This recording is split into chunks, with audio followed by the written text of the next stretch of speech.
Ladies and gentlemen, a round of applause as Governor Timothy Antoine joins us. Please, a round of applause to welcome Governor Timothy Antoine.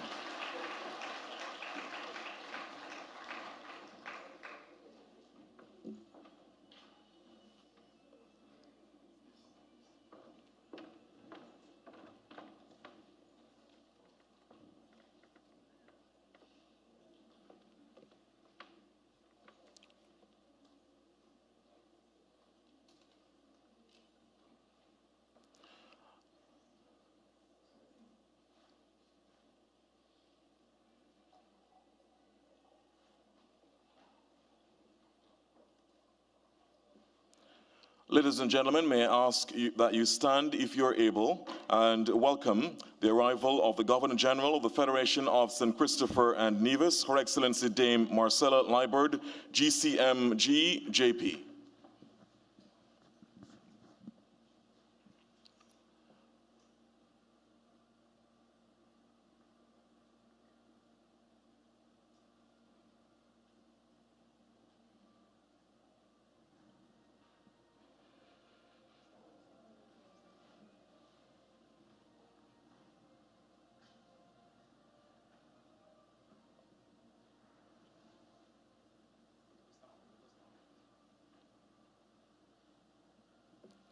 Ladies and gentlemen, we welcome the Governor General, Her Excellency.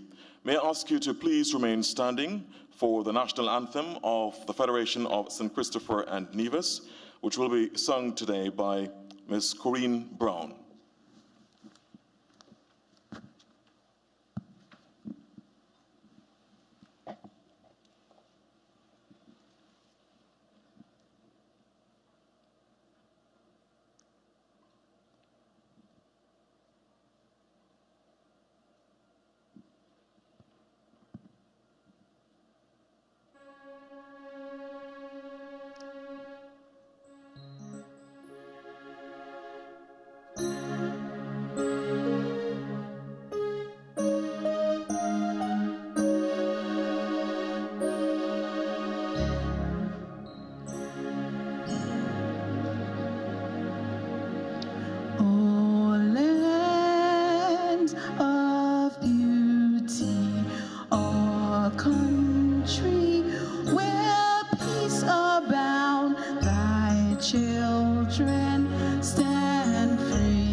On the strength of will and love, with God in all our struggles, St. Kitts and Nevis be a nation bound together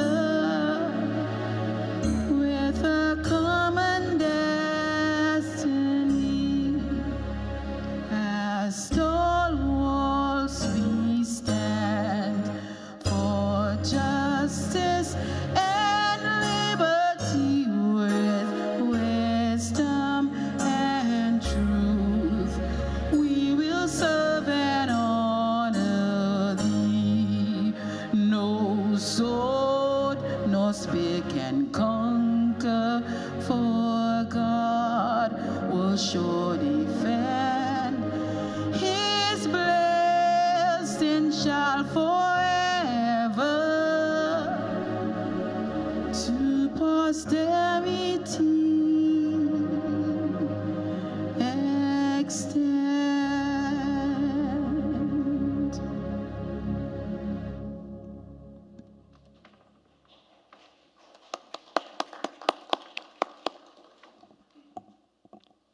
We thank Ms. Corinne Brown for that powerful rendition of the national anthem of St. Christopher and Nevis. May I ask you to please remain standing as we now turn our attention to the invocation, which will be delivered by the ECCB Chorale.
presence of my foes.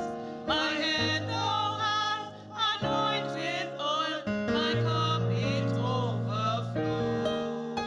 Goodness and mercy all my life shall surely follow me, and in God's house forevermore my dwelling place must be.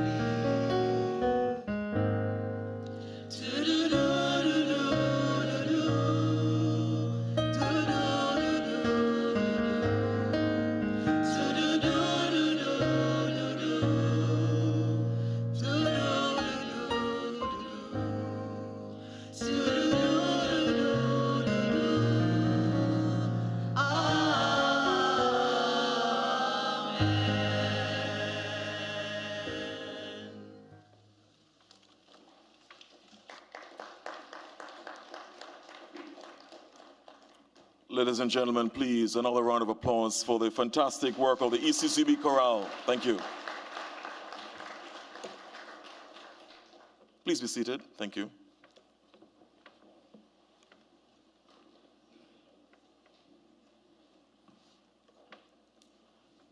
Governor General of the Federation of St. Christopher and Nevis, Your Excellency Dame Marcella Liburd, GCMG, JP, Premier of Anguilla and member of the ECCB Monetary Council, Honorable Cora Richardson Hodge, who is joining us virtually, Minister of Finance, Economic Development, Climate Resilience and Social Security in the Government of the Commonwealth of Dominica and member of the ECCB Monetary Council, the Honorable Dr. Irving McIntyre, also joining us virtually, Governor of the Eastern Caribbean Central Bank, the distinguished Timothy N.J. Antwine and Mrs. Antwine, Deputy Director of the, Deputy Governor of the Eastern Caribbean Central Bank, Dr. Valda Henry, ECCB Appointed Director and Financial Secretary in the Government of St. Christopher and Nevis, Mr. Carlton Pogson, ECCB Appointed Director and Permanent Secretary in the Ministry of Finance for the Government of St. Lucia, Francis Fontenelle, Chief Director for Policy, Eastern Caribbean Central Bank, Dr. D. Tracy Polias, distinguished panelists, and my distinguished panelists, in addition to Governor Antwine, starting in the middle, Mrs. Rosamond Edwards, former appointed director on the ECCB Board of Directors, Dr. Wendell Samuel, acting Assistant Secretary General of the CARICOM Secretariat and head of the Economic Integration, Innovation and Development Directorate, and Ms. Ulrika Antwine, General Secretary of the St. Lucia National Youth Council. We'll have more on the panelists shortly. Former ECCB appointed director, Hilary Hazel. Former managing director of the ECCB, Jennifer Nero. Former senior advisor at the ECCB, Mr. Eustace Liburd. Government officials, members of the diplomatic and consular corps, representatives of international and regional organizations, representatives of financial institutions, other specially invited guests, management and staff of the Eastern Caribbean Central Bank, very good evening to all of you. Very good evening to all of you. That's more like it. What a fantastic occasion we're gathered here for in the auditorium of the Eastern Caribbean Central Bank, and how fantastic the audience looked, how fantastic the panelists look. A round of applause for the panelists and for yourself as the audience, please.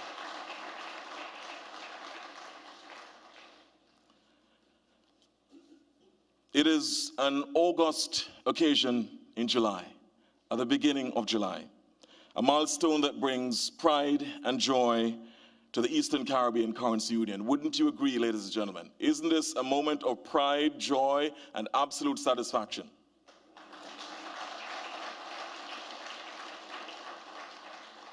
I thought so too. We are on the cusp of 50 years since the Eastern Caribbean dollar was pegged to the US dollar at $2.70 to 1. It was on the 7th of July. And how fantastic the month of July is. By the way, anybody born in July? Born in July? Thank you. Wow, very good audience. Even better audience now for having so many people born in July. My birthday is coming up on the 4th. But a fantastic occasion it is. Many often lament how fleeting money is. In fact, Richard Amour said, and I'm pretty sure that many of us can agree, he said, "That money talks, I will not deny. I heard it once. It said, goodbye." But for 50 years, the EC dollar has exhibited a powerful permanence in its value, standing the test of time and the geopolitical shifts in a world of flux. Just think, ladies and gentlemen, distinguished dignitaries, ladies and gentlemen, of the tremendous changes which have happened over the past 50 years. The end of the Cold War, independence for all the states of the currency union, well, many of them. The Grenada Revolution, the extraordinary rise of the internet, social media, now artificial intelligence, the fourth industrial revolution, now on the cusp of the fifth industrial revolution. The rise of the existential threat of climate change, which threatens all our island states. And yes, the dominance and docility of the West Indies men's cricket team, and the hope we all have that they are about to turn the corner. Even though they've turned the corner so many times, we're going around in circles. But we all hope that perhaps this time the corner will be turned, and we congratulate the West Indies men's team for having won the first test match against Sri Lanka in wonderful Antigua Barbuda. Congratulations, right? But even before the 50 years, even before July 7, 1976, from October 1965 to July 1976, the EC currency was pegged to the pound sterling at a rate of $4.80 EC to £1 sterling. In July 1976, the peg was transferred to the US dollar at a parity of $2.70 to 1 US. The rate it remains today, tremendously standing the test of time and proving that permanence is possible despite a world of flux and change. A round of applause for the vision of those who pegged it. But I didn't come to give a speech today. That will be for our panelists. So today we're talking about money, your money, ladies and gentlemen. It is said that money is like a sixth sense and you can't make use of the others without it. Perhaps you will agree. So we ask that you sit back, not relax too much, but we pay rapt attention. And of course, when the time comes a bit later on to participate freely, we ask that you please put your phones on silent. Please keep your questions, your comments concise. And of course, we require that you show respect for all in your contributions. The panelists will make, and I've been told that they have promised this, they'll be making strenuous efforts to keep their responses to 2 to 3 minutes. Strenuous efforts, I'm sure. We'll also invite those who are posing questions and making comments a bit later on from the audience here and those who are joining us virtually to keep those questions and comments concise. And we ask that we have the tremendous occasion and contributions that are befitting the occasion.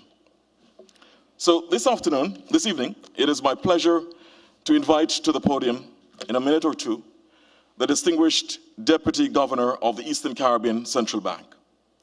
Dr. Valda Henry is Deputy Governor of the Eastern Caribbean Central Bank and former Chief Executive Officer of VF Inc. She also served formerly as Senior Investment Officer of the Eastern Caribbean Central Bank and played an instrumental role in the restructuring of the investment unit, as well as the development of the bank's investment management framework. Dr. Henry is a global human resources and organizational development expert and has lectured in human resource management and accounting. She holds formal qualifications in financial analysis and planning, governance, and business management. And powerfully, uniquely, Dr. Valda F. Henry is the first female Deputy Governor of the Eastern Caribbean Central Bank. A rousing round of applause as she comes to give opening and welcome remarks.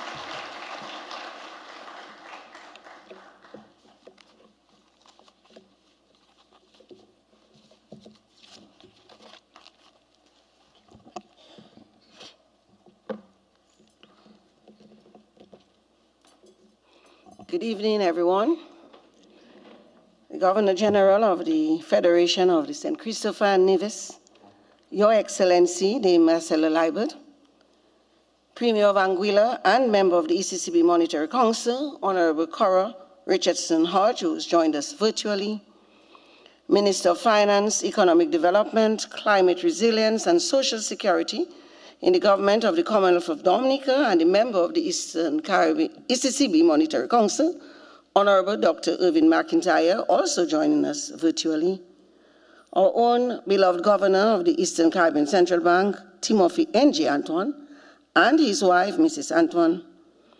ECCB appointed Director and Financial Secretary in the government of St. Kitts and Nevis, Mr. Carlton Poxon and Mrs. Poxon. ECCB appointed Director and Permanent Secretary in the Ministry of Finance, the government of St. Lucia, Mr. Francis Fontenelle, also joining us virtually. Chief Director of Policy, our own Dr. D. Tracy Polias.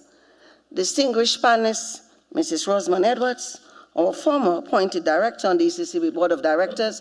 She holds the honor of the longest-serving female director on the Board of Directors, as well as one of the longest-serving board members of the ECCB. Dr. Wendell Samuel, Acting Assistant Secretary General at the CARICOM Secretariat and Head of the Economic Integration, Innovation, and Development Directorate, and a former beloved Senior Director of the Research Department at the ECCB, Ms. Ulrika Antoine, General Secretary of the St. Lucia National Council, St. Lucia Youth Parliament, and is also a youth worker. Our moderator of this evening's discussion, the one and only Director of News, Sports, and Current Affairs at the ABS TV and Radio in Antigua and Barbuda, Mr. L. Garfield Bufford.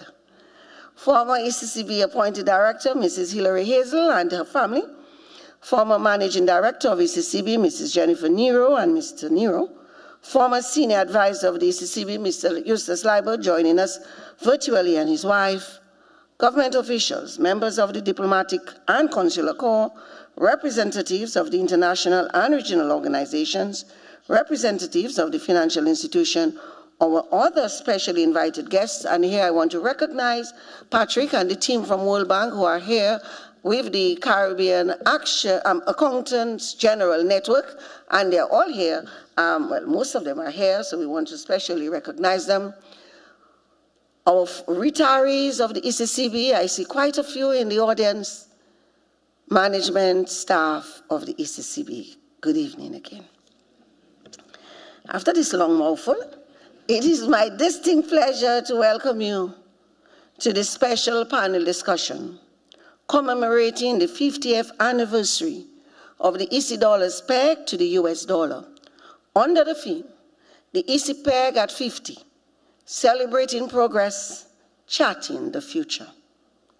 On July 7th, 1976, the EC dollar was fixed at 2.7 to US $1. A rate that has stood for 5 decades. I was going to say more than, but it's going to be more than. And we have stopped to recognize this milestone. And some persons question, why recognize a peg? I think they ask because they don't understand or take for granted that that peg has been responsible for our stability. That peg has been responsible for our growth and our progress. And that peg has stood the test of time. Not for magic, not for wishful thinking, not just on a wing and a prayer. That peg has stood the test of time for a systematic, disciplined approach. It has stood the test of time recognizing unity and the importance of unity. Because when we go back to 1976, our 8-member governments were united in purpose for this peg. But it was not just the 8-member governments. It was our private sector. It was civil society. And the research is clear that quite a big push for that peg was driven by the private sector because they recognized the importance of that peg. the importance that certainty brings. And in today's world of great uncertainty, then there was uncertainty because of the falling pound to which we were tied before. But 50 years later, that uncertainty is magnified 1,000-fold. We'll think of all the geopolitical and geoeconomic and geosocial issues and developments. We think of all of the natural disasters that we have gone through. We think of, rising inflation, supply chain issues, wars, rumors of wars. But amidst all of this, what has stood certain, what has held its own, is our EC dollar peg. We should not, and we should never take it for granted. And that's why we stop to celebrate 50 years of the EC dollar peg. Many countries with much more resources than we have not been able to maintain their peg. But we, small open economies, 8 countries banded together, have been able to maintain that peg. And one of the hallmarks of our peg is trust. People trust that that peg is going to hold. For 50 years, we've gone to bed and we've woken up the next morning, and even when other things have changed in our world, what has stood still? That peg, 2.7. And what does that enable us to do? It enables us to plan. It enables us to have a certainty, to plan to send our children to study, to plan for our own businesses and our growth. And even as I was, reflecting on my remarks, I went back to Governor Antoine, and I don't know, that was his first strategic plan, and that was the first strategic plan of the ECCB in its format. Under the theme, I don't want to get it wrong, transforming the ECCU together. And the next strategic plan to follow, 2021 to 2026, under the theme, transforming the ECCU for collective action and innovation. And we come now to the strategic plan that was launched in March of this year, 2026-2031. And what is the theme? You all should know that. We just had a big celebration of this. And what was the theme? Come on, ECCB staffers, let me hear you here, loud and clear. Let's go. The big push. Don't embarrass me here. The big push. Collective action for shared prosperity in the ECCU. There is a consistency here. And that peg has enabled us to consistently work towards transformation. And in that transformation, in Governor's address in 2016, strategic plan, he asked a question. He loves to ask questions, yeah? Could you imagine a currency union where globally competitive businesses and industries predominate? Young people are productively engaged and full of hope. And citizens are not merely striving, they are thriving. These questions hold still, and they have evolved into the question launched on January 19th, 2023, which has led us to this big push, collective action for shared prosperity. How do we double the size of our economies in 10 years? But not just staying here, is how do we, as individuals, double our own wealth within 10 years? And if that's not a call to action, I don't know what is. And that is a clear call for action. And what's going to help us to achieve this is what? The stability of our currency, that peg. Because that stability leads to growth. That stability leads to confidence and trust, as I said earlier. And with that, the business, the financial sector is going to be more willing to lend. Remember, Governor also told us earlier this year, they are awash with money. But they're not just going to give it to you like that, or to us. But that PEG, with that certainty, it encourages people to save, because they know that their money will remain in that bank if it's value. And when we save, what do? We do not save just for saving's sake. We ought to save to do what? To invest. And out of that investment comes wealth creation, which then leads to that doubling that we speak about. We don't have to worry that this PEG, our currency, is going to be devalued. And you know why I say that? Although they say you can't predict tomorrow, that may be true. But, you know, they say by the signs of the time, by the fruits you shall know them. So by the fruits that we have maintained that PEG, the law requires that we have a backing ratio of 60%. That means for every EC dollar, there's supposed to be 60 US cents in reserves. We've never gotten anywhere close to that. We have maintained a backing ratio in excess of 90. Right now, the backing ratio is 99.5%. Meaning, yes, that deserves a big round of applause. Meaning for every EC dollar in circulation, 99.5 US cents is in reserves. And we manage that reserve prudently. I see Niall in that audience right here, Niall Pestiner, who is the head of the investment unit led by Raquel Leons. And he'll talk to you about our guidelines, our policies that frames. So while, yes, there are free investment rules, capital preservation, liquidity, and returns, at the ECCB we add a fourth, our PEG of 60. And truly our operational PEG is 80. And so you see how that further constrains us. So it's not by happenstance. And so I really want to stop here and commend all the persons before.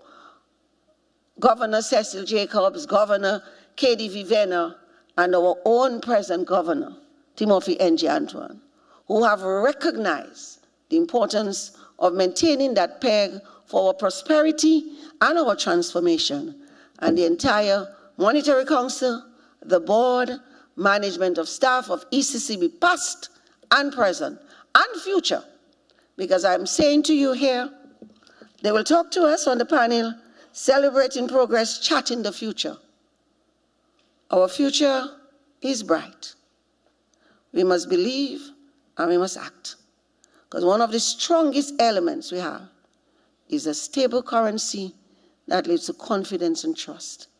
We now must have confidence and trust in ourselves that we can shape the future that we want.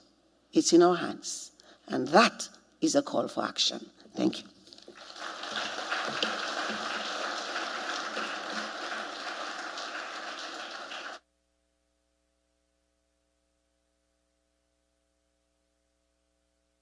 Thank you so much, Deputy Governor of the Eastern Caribbean Central Bank, Dr. Valda F. Henry. Another round of applause. I think she deserves another round of applause. Bank staff, Dr. Henry, were not expecting the pop quiz you gave them, right? They were trying to wrap their minds to remember the name of the Big Push. And of course, you'll hear a lot about the Big Push later on. Governor Antoine will make sure that we hear a lot about the Big Push. Let me, before I continue, welcome those who are joining us virtually. Of course, this is a currency union of over 600,000 individuals, and they are all tuned in on various media, including ECCB Connects, as well as radio stations and television stations across the region. Of course, we welcome those from Anguilla, Antigua and Barbuda, the Commonwealth of Dominica, Grenada, Montserrat, St. Christopher Nevis, St. Lucia, and St. Vincent and the Grenadines. Welcome them warmly. Of course, the Deputy Governor mentioned the leadership of the governor of the Eastern Caribbean Central Bank, Timothy Antoine, and Mr. Antoine's leadership in that strategic vision of putting together that strategic plan up to 2031 is commendable. It is said, Alexander the Great said thousands of years ago, that I do not fear an army of lions led by sheep. What I fear is an army of sheep led by lion. And governor's leadership must be commended. Ladies and gentlemen, please show some appreciation, please, for the governor's leadership on this. It is said leadership matters, and Governor Antoine has shown that. Before I introduce you further to my distinguished panelists, perhaps, by the way, ladies and gentlemen, this is no hyperbole. This is easily the most powerful erudite panel ever assembled in this arena in over 50 years. I can assure you that. No hyperbole. But before that, before you hear from our distinguished panelists, what does the ordinary man and woman in the ECCU think about this peg, which of course we're celebrating today? We went on the streets in St. John's, Antigua to find out some of that. Here's a quick look. Take a look at the screen to hear some of the reactions as people talk about this 50th anniversary of the peg. Take a look. Certainly from a historical standpoint, what it did is that it gave the public a sense of connectivity, something that is quite stable, and at the same time a currency that was very formidable currency. So the fact that it would have maintained that exchange rate for as long as it has speaks to not only the efficacy of the relationship, but the viability of our own currency. I appreciate the stability, knowing that whenever I needed to make a purchase overseas, that the price would not fluctuate. So I think it speaks to the stability of the ECCU, how they have managed to keep the dollar in this region stable. So it's more about the economic stability and viability of this region, that we have managed to do that for the last 50 years, and the fact that we are continuing to do it. This is good news because it provides confidence for not only people within the Eastern Caribbean, but people doing business. Remaining at a steady rate, it provides confidence and also increases business opportunities for people within the region. To me, it helps in two different ways. It helps to maintain competitive export pricing, so that is really good. And particularly as we're in an age now of extreme volatility, with all the trade threats that are being bandied about across the world, I think it helps that our currency has been tagged to the US dollar. Of course, that is still stable, still a grounded currency. Of course, there are disadvantages you can think about in terms of inflation. Okay, so you got the thing. You got the view there. All right. So some of the responses from the man on the street in relation to how this peg is being interpreted. So let's hear now from our distinguished panelists. Let me introduce them very quickly to you again. And by the way, yes. Yes, of course. The governor wants more audience participation, so we'll go short on the interest. So let's start off with the Governor Antoine. Governor Timothy N.J. Antoine has been the governor of the Eastern Caribbean Central Bank since February 2016 and was reappointed in February of this year for a third five-year term. Governor Antoine is an economist and doyen of development. He has championed a transformative agenda here at the bank focused on financial stability, digital innovation, financial inclusion, and sustainable economic development across the Eastern Caribbean Currency Union. Ladies and gentlemen, warmly welcome, please, Governor Timothy Antoine.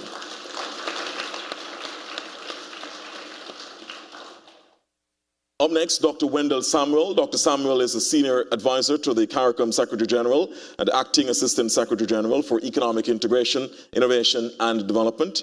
Dr. Samuel previously served as Senior Director of Research and Information at the Eastern Caribbean Central Bank and lecturer at the University of the West Indies Cave Hill campus. He was previously served at the International Monetary Fund as well as CARTAC. Ladies and gentlemen, please welcome Dr. Wendell Samuel.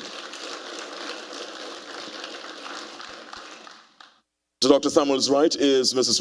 Rosamond Edwards. Mrs. Rosamond Edwards is an economics and public finance management advisor. In this capacity, she provides expertise as an approved short-term expert for both the Caribbean Regional Technical Assistance Center, CARTAC, and the United Nations Development Program. She was the longest-serving female member of the board of the Eastern Caribbean Central Bank and also served on the board of the Caribbean Development Bank. Ladies and gentlemen, please welcome Mrs. Rosamond Edwards. And to Mrs. Edwards' right is Ms. Elrica Antoine, so another Antoine on the panel. Ms. Elrica Antoine is a dedicated youth leader and advocate who serves as General Secretary of the St. Lucia Youth Development, so that's Youth Parliament Association, and the General Secretary of the St. Lucia National Youth Council. Ms. Antoine previously served as Youth Parliamentarian for Micoud South between 2023 and earlier this year. Ladies and gentlemen, please welcome the youth advocate on our panel, Ms. Elrica Antoine. As I said, no hyperbole, no exaggeration. This is an extraordinarily powerful panel. So let's start off, I just want to get their quick views, starting off all the way down with our youth advocate all the way up. In terms of what one or two words come to your mind when you think about the ECPEG over the past 50 years? One or two words, just very quickly. So I would say it's a foundation for representing young people and the voice of the young people. So I say it's a foundation for us. We don't have to go building something on our own. It's something we could build on out throughout the next 50 years. One or two words, one or two words. I'm so sorry. That's fine. I'm sorry, but yes, a foundation so that we could build on. Very good. Foundation. Thank you so much. Mrs. Edwards, one or two words. Yes, good evening to everyone, and I'm happy to be here to participate. I'll probably use three words: predictability, stability, and collaboration. Yeah, all right. Dr. Samuel? For me, it's community, and that is just, since you said one word, it's just my way of saying we are all in this thing together, and the leaders and decision makers have always treated it as such, that we are all in this thing together. Okay, so community it is. Governor? Trust. Okay, all right, there you go. Brevity is the soul of wit. Brevity is the soul of wit. All right, there we go. He understood the assignment. And I'm pretty sure that you're in the audience. You can tell us when it's time for your part in terms of your participation. You can tell us what one or two words come to your mind as well when you think about the ECPEG. Let's start off with Governor in relation to this particular matter. It's been 50 years now, as I said, the 7th of July, Governor, 50 years since the peg of $2.70 to the US. What does this milestone represent, in your view, Governor, for the people and economies of the currency union? Thank you very much, Mr. Buford, and let me extend greetings to everyone in the room, across our currency union and anywhere in the world. The stability of the EC dollar is one of the greatest achievements in respect of regional cooperation anywhere in the world. Anywhere in the world. That stability has delivered for our currency union a credibility that is far beyond the size of our small economies. Credibility matters. So, at the heart of this anniversary celebration is really a celebration of regional cooperation and trust. For 50 years, the PEG, the stability arrangement, has impacted in a very positive way everyday economic life across our currency union. It has helped to preserve the value of our income and savings, anchored low and stable inflation, facilitated trade and investment, and has offered for families and businesses confidence to plan for the future. This currency has served us well. And so when you ask the question, why has it endured for so long, when many others in far bigger countries, near and far, have not? Three things come to mind. First, leadership. Second, discipline. Third, trust. The reality is that successive governments in our region have seen, recognized that monetary stability confers tangible benefits for our people. That's what we were seeing a while ago. And because of that, they have respected the independence of our central bank and upheld the discipline with respect to the prudent policies of our central bank. And therefore, I want to hail successive monetary councils and boards for their stewardship in that regard. Successive governors have provided steady leadership with their teams, ECCB staff, to pursue disciplined, prudent policies in areas such as management of our reserves, in areas such as credit extension to governments. In economics, we talk about printing money. Many central banks get into trouble by over-lending to governments. That's what we call printing money in economics, monetizing deficits. We've been very disciplined about that. But you've come down to some very pressure. Disciplined about that. I'm the politician's pressure. Notwithstanding. Yes. And the solidarity of which Dr. Samuel spoke is true. We have a credit allocation which we do every year. And there have been moments in times of difficulty where members have maxed out their credit limits. And what have we done? Helped each other out. We've called on other country that has not used all of their limit. Help me out. I need access to an extra $20, $30 million. And the countries have responded. That solidarity is a beautiful thing and has worked for us. I think that deserves a round of applause, I think. The community. But, so I want to recognize the contribution of every member of staff, past and present, who have worked, Wendell, that includes you, who have worked, and retirees who I see here, and all of our current staff, who have worked to preserve the integrity of our arrangement. But above all that, the leaders, the governors and their teams is the people of our Eastern Caribbean Currency Union. They have reposed their trust in this currency. And they have done so because they recognize that notwithstanding the vagaries of the cycle, the ups and downs, the shocks, the storms, the EC dollar has stood firm. The anchor holds. And because of that, they have reposed their trust in us. And therefore, I would conclude by saying that stability is not a destination. It is a foundation which we must leverage for faster growth, higher incomes, and a better quality of life for all. Because we chart in the future as well tonight. We celebrate in the past, but we chart in the future. Absolutely. And that's important. Absolutely. We're doing two things. Absolutely. Really appreciate it, Governor. Before we get to Dr. Samuel, I have to ask you this as well, Governor. What explains the fact that the EC dollar has been a North Star? The peg has been a North Star for the region, notwithstanding that other fixed exchange rate regimes across the world, some have not weathered the storm as much. That's what I just said. Leadership, discipline, trust. Those things have held. If we didn't hold the line, if we didn't keep the faith, if we did not, notwithstanding the turbulence, stand firm, stand together, this would not have survived. Because you have to understand, Buford, this arrangement was never guaranteed. When our founders and framers designed this currency union, this peg, they could not know 50 years from now with certainty that it would survive. And I would make it very clear, it has not survived by accident. This has been a deliberate effort over 50 years, and in the case of the central bank, over 43 years, with all the persons, including the people of our currency union, working together, that have caused us to be able to celebrate this wonderful milestone today. Excellent. While the World Cup is still going on, that seems to be a fantastic goal scored so far over the past 50 years. Or Argentina supporters in there. Never mind. That's another day. That's for another day. Thank you so much, Governor, on this. This is hugely important, and it's important for us to, that's why it's important to have this panel discussion, to stop to analyze why this has succeeded as much as it has. Let me ask Dr. Samuel on this. So looking back, Dr. Samuel, to the origins of the ECCU, Governor mentioned this, touched on it.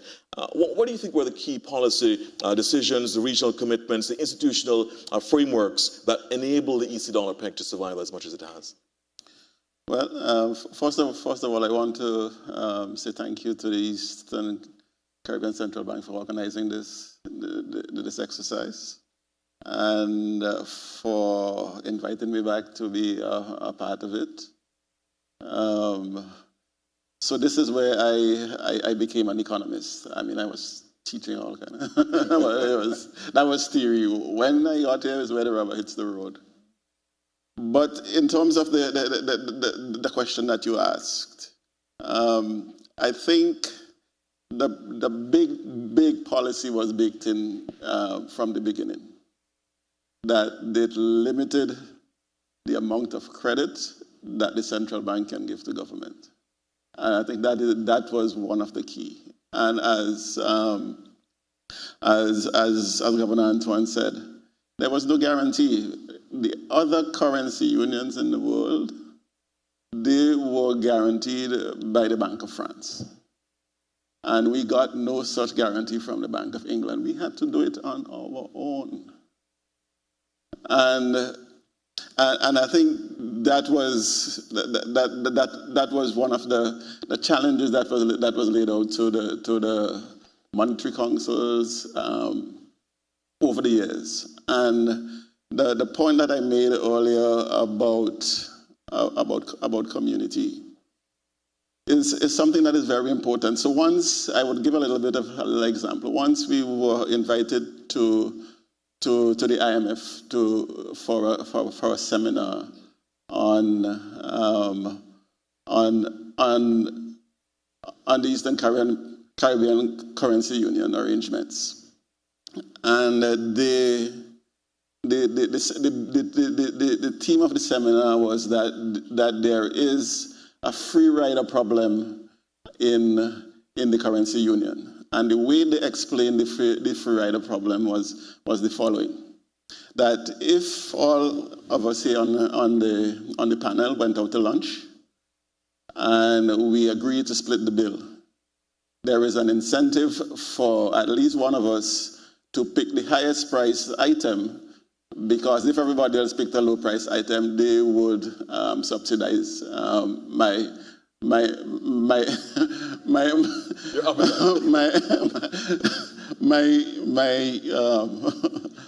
choice of the highest price item. Indeed. And the Governor Venner was sitting across the table from me, and he whispered to me with his mouth, "We don't do that." And I said, "No, sir, we don't do that." And we could say that confidently, because time after time after time, when the finance minister sat as a monetary council, they made decisions that were for the good of the region and not for the individual country. A couple of examples. One is when we were putting together what we now call the Fiscal Reserve Fund. The Fiscal Reserve Fund is basically a rainy day savings for the region as a whole. So that you put money in when times are good, and then when the countries fall in hard times, you can go and help them. When we made that presentation to the board said, "Good idea, but where are you going to get the money from?" And what happened in the end is that each country agreed to forego a part of their profits for a few years, put money that they had already budgeted for social expenditure, to say, well, let's put it in that fund so that later on down the road, we all can benefit. And the second one was the point that Governor Antoine made, that countries recognizing when other countries are in difficulty, say, you can use part of my reserve you can use part of my credit allocation to do that. And so what that says to me is that in terms of the anecdote that the IMF gave, was that we chose every single time, the ministers of finance, as sitting as the monetary council, chose every single time to choose the reasonable price item on the menu so that we can have a smaller bill, and that would be for the good of the country. So nobody chose caviar? No. Good. And by the way, yes, that fund that when they spoke of Dr. Samuel and this Governor Antoine, you could kind of park that, is really what we call today, I call the Solidarity Fund. Hurricanes, pandemic, volcanic eruption, we've all gone to that fund and given our countries grants from that fund. And he explained to you how that fund came about. Absolutely. But before I come to, by the way, one for all and all for one, I think that also deserves a round of applause, both governors and Dr. Samuel, in terms of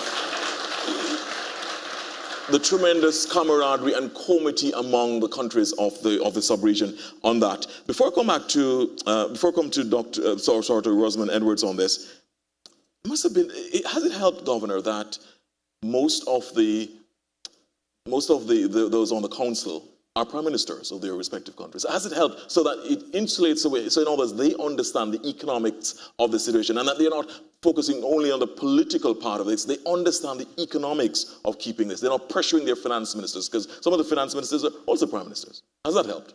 I think it has, because the buck stops with the prime minister. And so for many, many years, the prime minister, the finance ministers have also been prime ministers. At the moment, 6 of 8.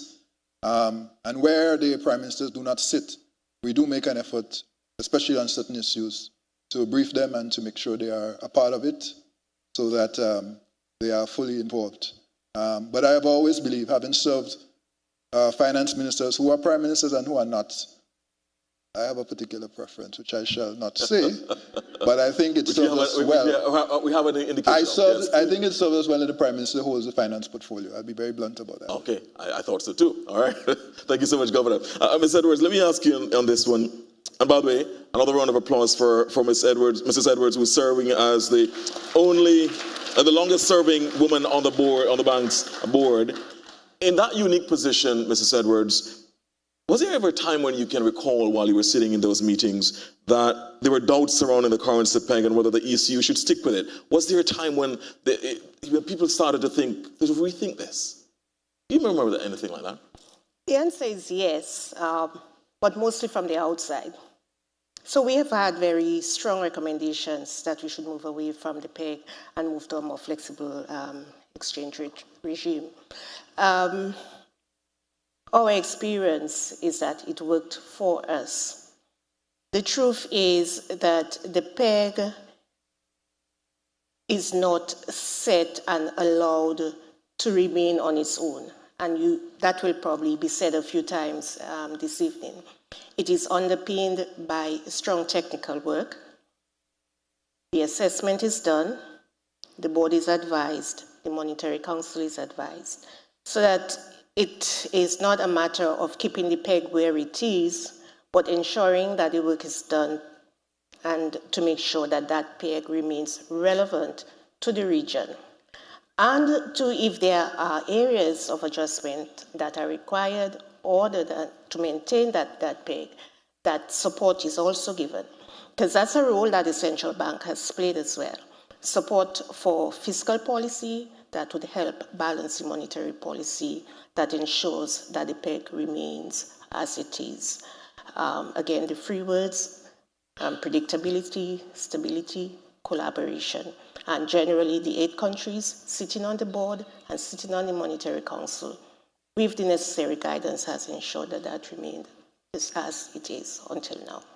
You know, I'm very curious and very inquisitive. I wouldn't have been a journalist if I hadn't been. I'm just interested, which sectors was that situation coming from, where they were wanting the PEG to be removed and going towards a more flexible arrangement? I'm asking because I know some of the audience telepathically, that's what they're thinking too. Generally, the central bank and the ECCU member states, they have strong partners other than this institution. So the central bank will liaise with other central banks, with the multilateral corporations, individual countries as well. They belong to other organizations. And so from time to time, those recommendations will come. Most times, a recommendation is made regarding moving from the fixed regime to a more flexible regime. It's usually related to issues of competitiveness, whether the region is a high-priced area because of the PEG. And I think so far the assessment has shown that is not necessarily the case. And in fact, the PEG has encouraged investments in the region because of the stability and the predictability. That's an extraordinarily powerful point. We're going to get to more details on that to the panel as well. So is it the IMF who was asking for this thing? I didn't say that. No. Just checking. Okay, all right. Let me get to extraordinary. Let me ask Ms. Antoine, the youth advocate on our panel, because the voice of the youth crucially important. They say youth is wasted on the young, but Ms. Antoine is proving that herself and her peers are absolutely belying that, and they're showing that this is about the youth voice, taking the youth voice into consideration on this. Do you think, Ms. Antoine, that the youth fully appreciate the value of the PEG, and do you think that there's a risk that they might take it for granted? Let me first start off by saying good evening, everyone. Bonsoir tout le monde. Yes, largely. However, it's not something that we do consciously, I would say. It's not that we don't care. It's because of how great, I would say, the PEG has worked. It has this silent stability, that we don't even think about, hey, I'll put this in my Shein cart today, tomorrow it's another price. No. Or my Shein cart is 100 US today, and I have the 100 US in EC today, but tomorrow I have to pay more in EC. No, we don't think about that. We just know we put that 15 item in our Shein cart and we can get it for the same price tomorrow. Yeah.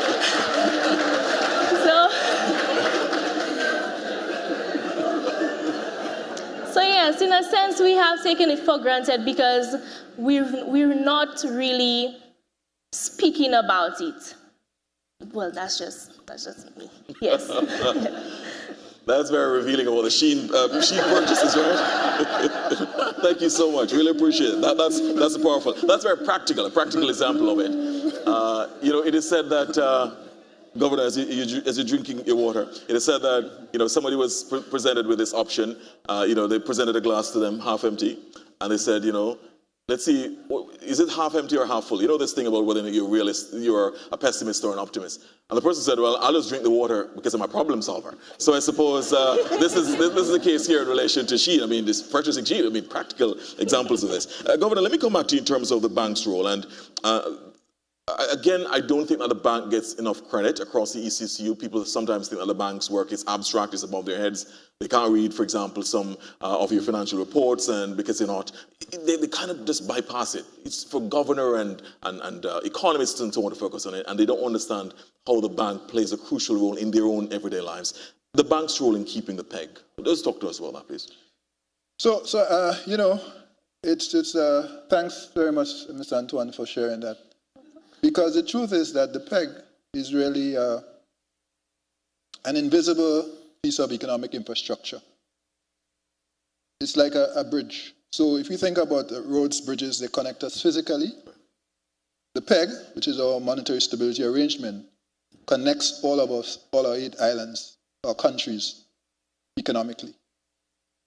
So it's unseen, said silent, but it's powerful. And it's the platform on which we do everyday economic activity without recognizing it. Now, it is our job at the central bank to make sure it stays that way.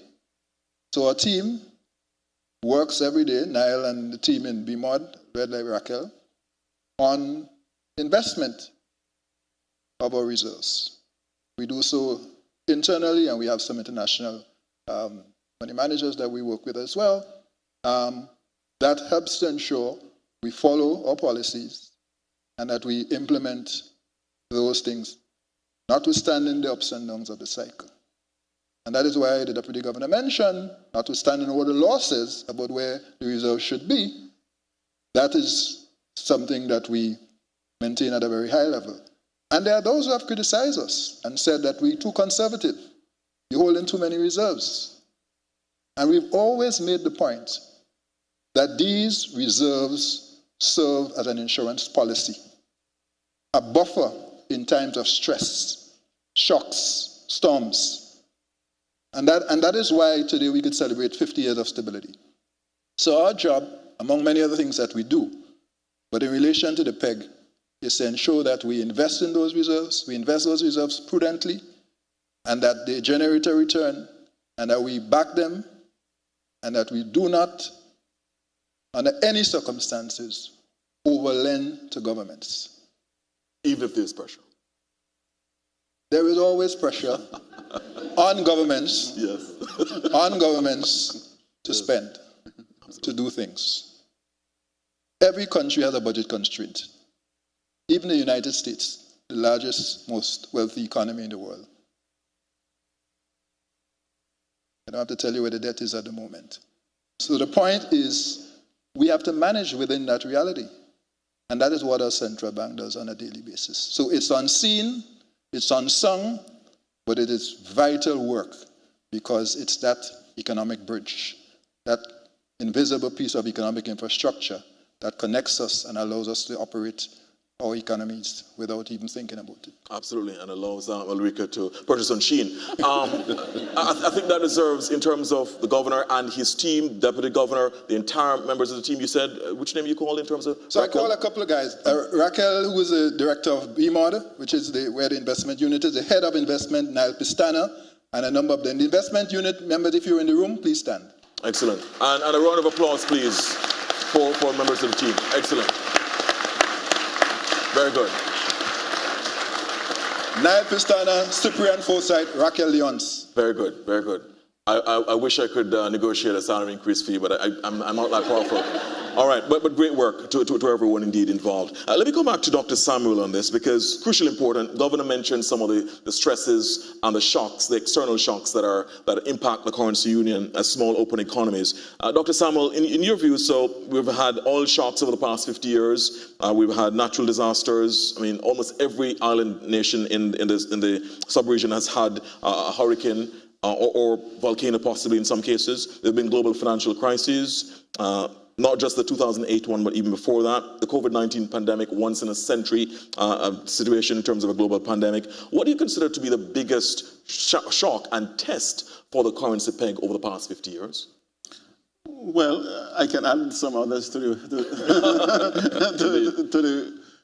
the ones that you mentioned.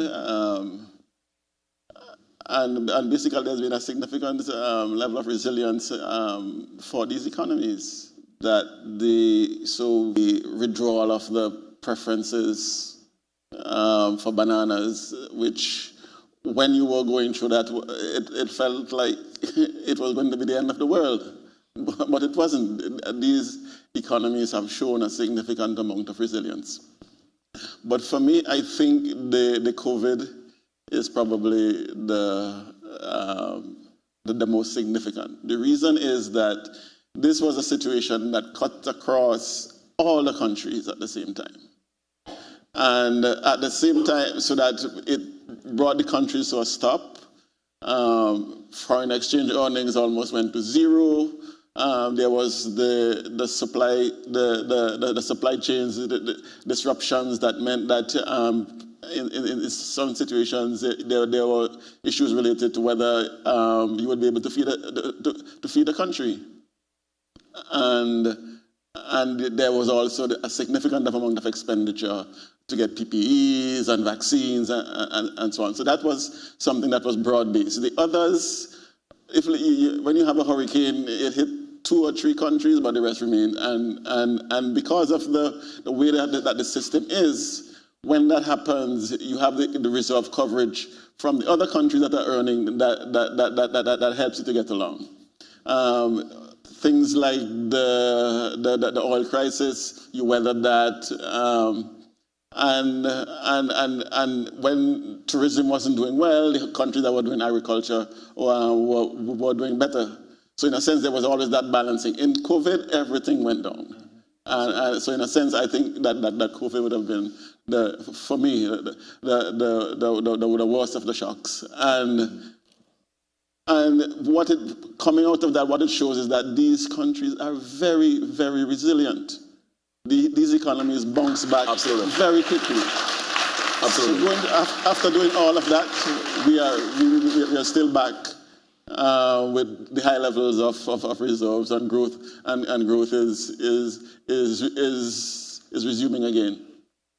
and this geopolitical crisis that is going on, we would weather that too.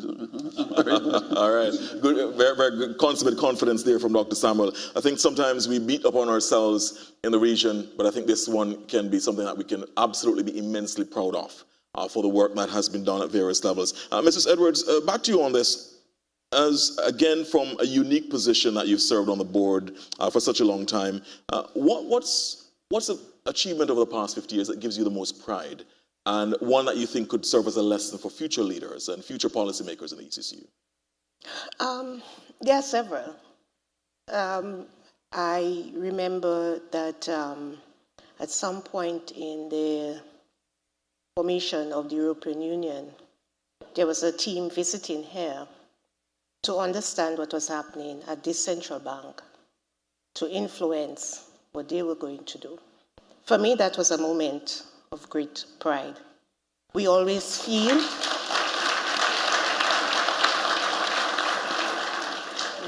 that we learn the lessons from everyone else. But here was something we had done, and done well enough, that somebody else felt that they could study it. Whatever they did, whether they copied or used or whatever, but they felt it was important that they studied it. So I mark that as one of the very proud moments. And then there is the agility within the central bank that I think has to be commended. Again, some reference has been made to it. One can imagine what happens after a storm, and the ability of the central bank system to jump in, using some of those fiscal tranches and other special facilities that are there to support countries for immediate recovery. I think that is also important because it gets right to the heart of where you want it to, the citizens of that particular state. And at some point or another, every country has been affected by some kind of natural disasters. Then there is the issue of leadership that comes from this organization, I mean, not just the administration, but the council and the board as well. And I can think of 2008, when we all thought the failures of BICO and CLICO would diminish our entire economies because those were so dominant in the ECCU. And in my mind, it was the leadership of the central bank, the entire mechanism, that allowed us to minimize that impact to the extent that at least there was some recovery for some of our citizens. So there are many, but what stands out in each case is that we did not stop and allow the situation to dominate us, but we worked collaboratively. I don't know how many meetings we would have had just to deal with these issues, but they were necessary and there was an end goal, and that is we were working together to resolve matters that would benefit each of us. Excellent, excellent. I think that deserves a round of applause as well. Brilliant, brilliant. We're going to be transitioning shortly to the questions, Governor, so we'll probably take about another, if organizers agree, about another 5 more minutes on this section, then we go to question and answer. By the way, it is fantastic that we have such a wide representation on the panel and in the audience across the currency union. Grenada, St. Vincent of the Grenadines, Dominica, St. Lucia, and of course, Deputy Governor, Dominica. I mean, fantastic, right? Right across. Antigua, Barbuda. I just didn't want to. Modesty, see, modesty. So that's 5 more, Deputy Governor. 5 more questions. We have members who are joining us, of course, virtually, including from Antigua, Barbuda, and as I said, right across the region. Let me just very quickly, Governor, does the PEG bring the same level of benefits across all the 8 island nations of the ECCU, or is it a little bit different based on the structure of their economies? So, I mean, structurally, we have some currencies or some countries that are more tourism dependent than others. So, whether it's Anguilla, Antigua and Barbuda, St. Lucia, for example, you know, but of course, all of us are in tourism. But I think what happens is that it's a pool. So, we bring in reserves through our tourism, agriculture, whatever it is we have. In the case of Grenada, it would be St. George University, for example, in addition to tourism, agriculture. And combined, we're able to bring that in. So on any given period, some may be contributing more. But then in another scenario or season, they will rely on the pool when they're going through a difficult time. It's a point that Dr. Samuel was making earlier. That's the beauty of this arrangement. We pool our reserves.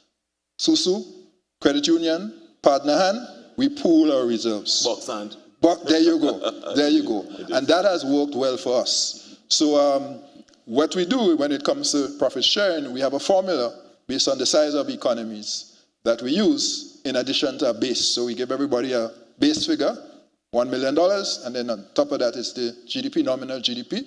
That's the basis on which we distribute our profits. So you get, in a sense, in relation to your contribution to the pool.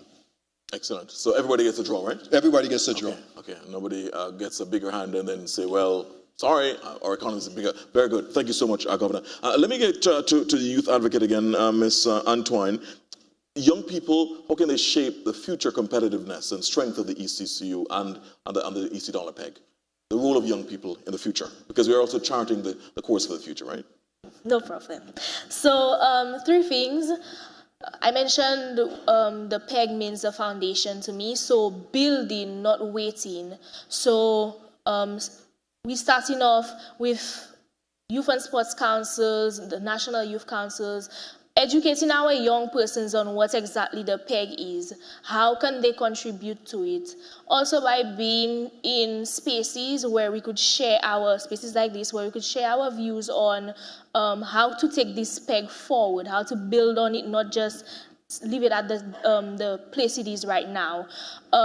Also, I've seen a lot of young persons starting to engage in trading, Bitcoin, cryptocurrency, and buying and selling a lot of gold online. So getting more young persons educated on how to trade properly is a way that we could push the PEG forward, because we have a lot of persons doing it and they don't have the right skills, or yes, they learn it, they know how to do it online, but they could actually get certification in it. And that's one of the things the youth councils can do to assist young persons, let them become entrepreneurs, make their own money, so they don't have to always depend on private sectors or government agencies for an income, basically. Excellent. So it's not just young people are investing, trading, and investing, not just on Shein.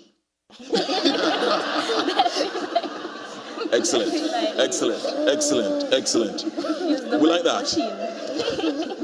We like that, we like that. 2 more questions and then we go to the audience. Of course, both the audience in person and also online. One of them to Governor, in relation to, now we're in, as I said, the 4th Industrial Revolution, going to the 5th Industrial Revolution. It's extraordinary how technology has been changing over the past 50 years, right? I mean, we've lived through so much change. I mean, perhaps even more than the last 1,000 years. So over the past 50 years, we've probably seen more change as a human species than in the past 1,000 years. So we've had fintech, Governor, we've had artificial intelligence, digital currencies. In fact, there is a digital currency, the digital EC dollar. How can we now balance, how can the bank balance ensuring that there is innovation while at the same time not sacrificing the stability of the EC dollar? Yeah, so sometimes people see these things as competing objectives. I do not share that view. I think they can be mutually reinforcing. And my own view is that we have to use innovation to reinforce stability. So, for example, a simple example, when we did the polymer with additional security, enhanced security features, including for the visually impaired, that was an innovation. It was also an attempt to protect the currency while helping a particular section of our society that are challenged. So that's an example of good innovation working for the people. Dcash is another example with lessons which we will draw on as we move into our new arrangements for payments modernization in the currency union. Even look at the Green Harbor campus, as you drove in, you'd have seen also now. Again, so I think there's a way for us to do it. Like everything else, with artificial intelligence, they provide tremendous opportunities for us with respect to financial inclusion, even financial sector supervision, how we do research in the bank and all of that. Fundamentally, though, we always have to make sure when we do innovation, which we should, and which we've demonstrated as a central bank we do, that we also have the appropriate safeguards. So that includes cybersecurity, consumer protection, appropriate governance. So what I would say is that yes to innovation, and then we must make sure that innovation is used to enhance confidence in our currency. And I think that's what we're doing, and that's what we will continue to do. But innovation must come. So essentially, I mean, technologies will change. Trust does not change. We have to always preserve the trust. And that is what we keep in mind as we do our innovation. Yeah, so trust is the North Star. Thank you so much, Governor. Let me ask you, let me stay with Governor on this one. Do you foresee a time when the EC dollar will no longer be pegged to the US, but another currency? There are other currencies which are rising. There's talk about a BRICS currency. There's talk about even cryptocurrency and so on, digital currency, stable coins. Is there a time, because of course it had been pegged to the British pound before, then to the US dollar, possibly a time within the next 50 years when the peg might move to another currency, you think? Well, I don't know the future. What I do know is that this currency arrangement has worked very well for us. And I have every confidence that we successfully navigate the future based on what we've done so far. So there's a lot of discussion now around the hegemony of the US dollar and its place in global economy and global trade. As a central bank, we monitor those things on an ongoing basis. So we look at, for example, central bank reserves in US dollars globally. What's the trend? We look at foreign exchange transactions in US dollars. At the moment, it's 9 in 10. 9 of every 10 transactions is in US dollars. We look at trade invoicing in US dollars. So for all the talk, the US dollar remains the very dominant global reserve currency, and that is not changing anytime soon. Yes, I understand some people are buying gold and doing more gold. For us as a currency union, although gold is allowed in our investment policy, people have to remember, while it can be a hedge against inflation, it does not generate income. And as a currency union, we have to generate income. That's how we take care of our bills around here, and that's how we pay profits. So we have to be very mindful of what we are, who we are, and how we operate. There are discussions every now and then about basket of currencies that could potentially be used, whether that's the euro, whether that's pound sterling, the Canadian dollar, the Chinese one. But the truth is, the US dollar, where is the oil priced in? US dollars. Where is trade invoiced in? US dollars. Where is the debt in our countries? 85% of our debt in the currency union, in our members, are denominated in US dollars. 85%. When you go on Amazon and you have to pay, and Shein, yeah. You need US dollars. So there's a practical reality here. If the US is our major trading partner, when you want to buy stuff as a business or as an individual, you need US dollars. So you have to hold US dollars. That's why our central bank has to make sure we have adequate supplies of US dollars.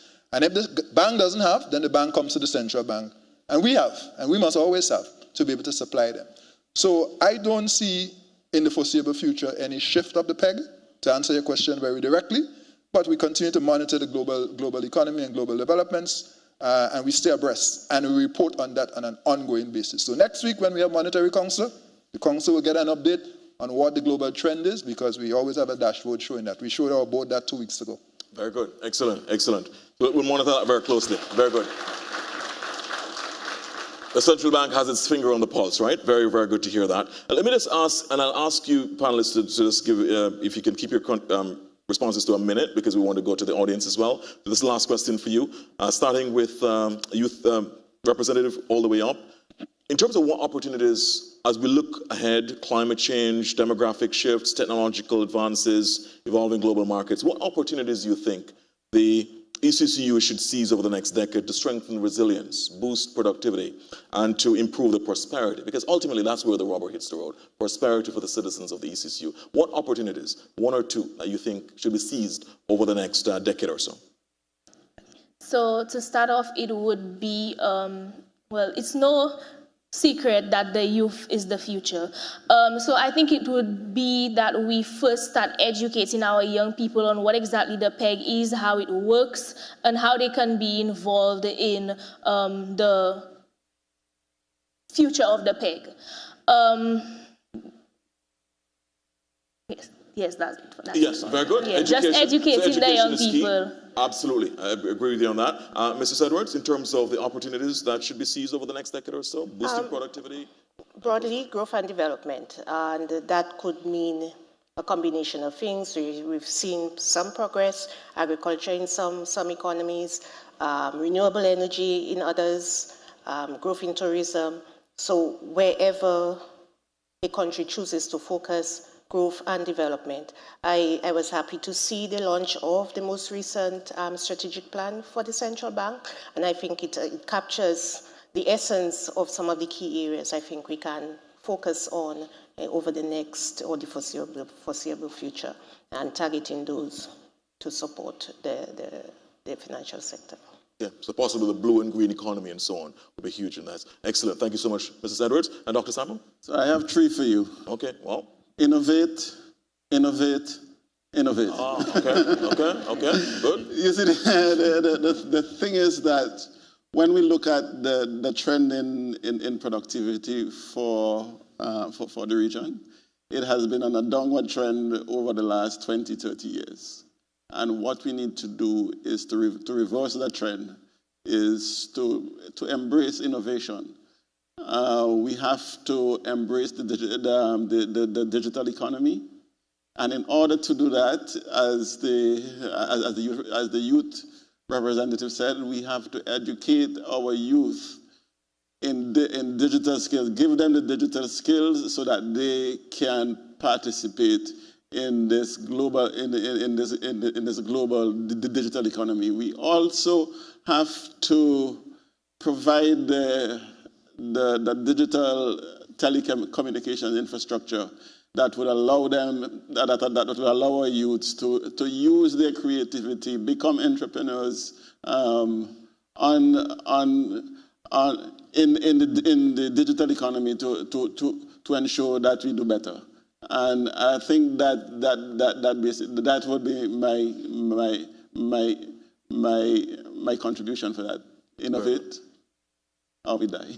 All right, innovate, innovate, innovate. Remember the term export or die, export or perish? Well, Dr. Samuel is saying innovate or perish. Governor Antoine, I'm not going to ask you that question. I'm going to ask you this last question. See, you're planning for that, but I'm going to give you a curveball now. not so much a curveball. But in terms of, so for those who are watching, especially for those who are watching online, we've had a fixed exchange rate, 2.7 to 1 for the past 50 years. Let's talk about an alternative reality. Had it been a floating exchange rate, what would it have meant for businesses and citizens across the OECS? Well, you don't want to hear about that. You do. Because, no, when on occasion we've been challenged about whether the exchange rate is overvalued, which essentially means devalue, we've always made it lucidly clear. In these small economies, hyper-open economies, which are price takers, all that would happen is that prices would go up. So if we think price is high now, you ain't see anything yet. They'll be so much higher because imports would go up.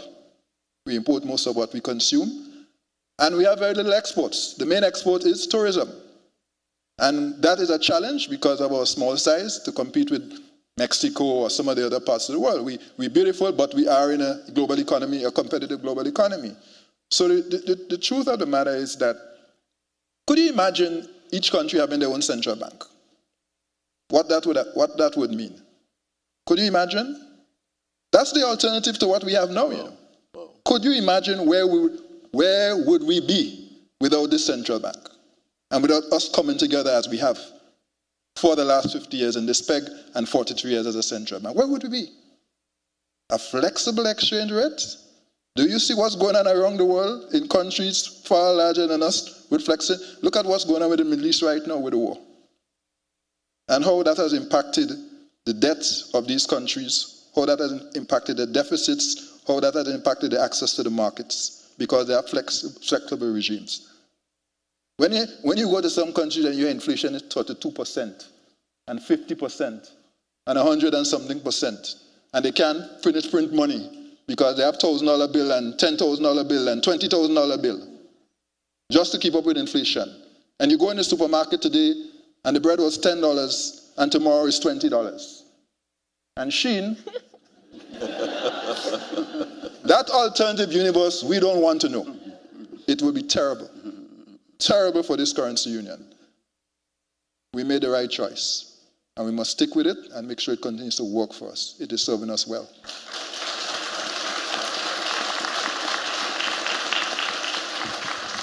So if there were doubters, let Governor Antoine's position make it pellucidly clear the right decision was taken, and otherwise it would have been a dystopian situation, Governor says, for the ECCU. Thank you so much. A round of applause for all the panelists, please.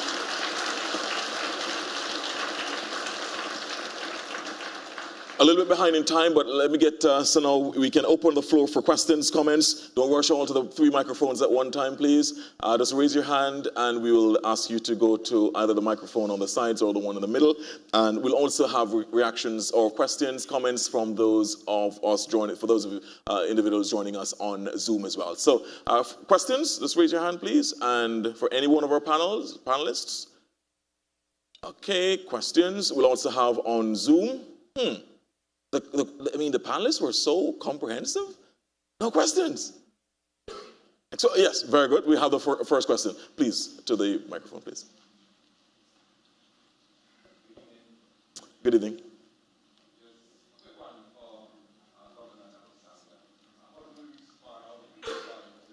I think the microphone, let's try to get the microphone on, yes. Perfect, good. Thanks. Okay. Good evening, everyone. Just a quick one. Dr. Samuel and Governor, how do you respond to calls, for example, from Dr. Delilah Warrell, whom I know you are familiar with, for the dollarization of the ECCU and Barbados, for example? I mean, of course, he's written several articles, several publications in making the argument that we should abandon our individual currencies and move towards dollarization. So just your thoughts on that quickly. Thank you so much for the question. I really appreciate it, Governor. Okay, so my point is very simple. That you use the US dollar, all of the big word for it is seigniorage. Which is the difference between the value in printing the dollar. That is the cost of printing the dollar and the value that it brings. So that you see, if it costs 15 cents to print a US dollar and a US dollar, then the seigniorage is basically the difference between that. And once you choose to do that, all of that seigniorage goes to the Federal Reserve, and if we continue using the EC dollar, at least some of it stays with us, and that is what part of the profits comes from. So my sense is that we ought not to give Uncle Sam more money than he already has.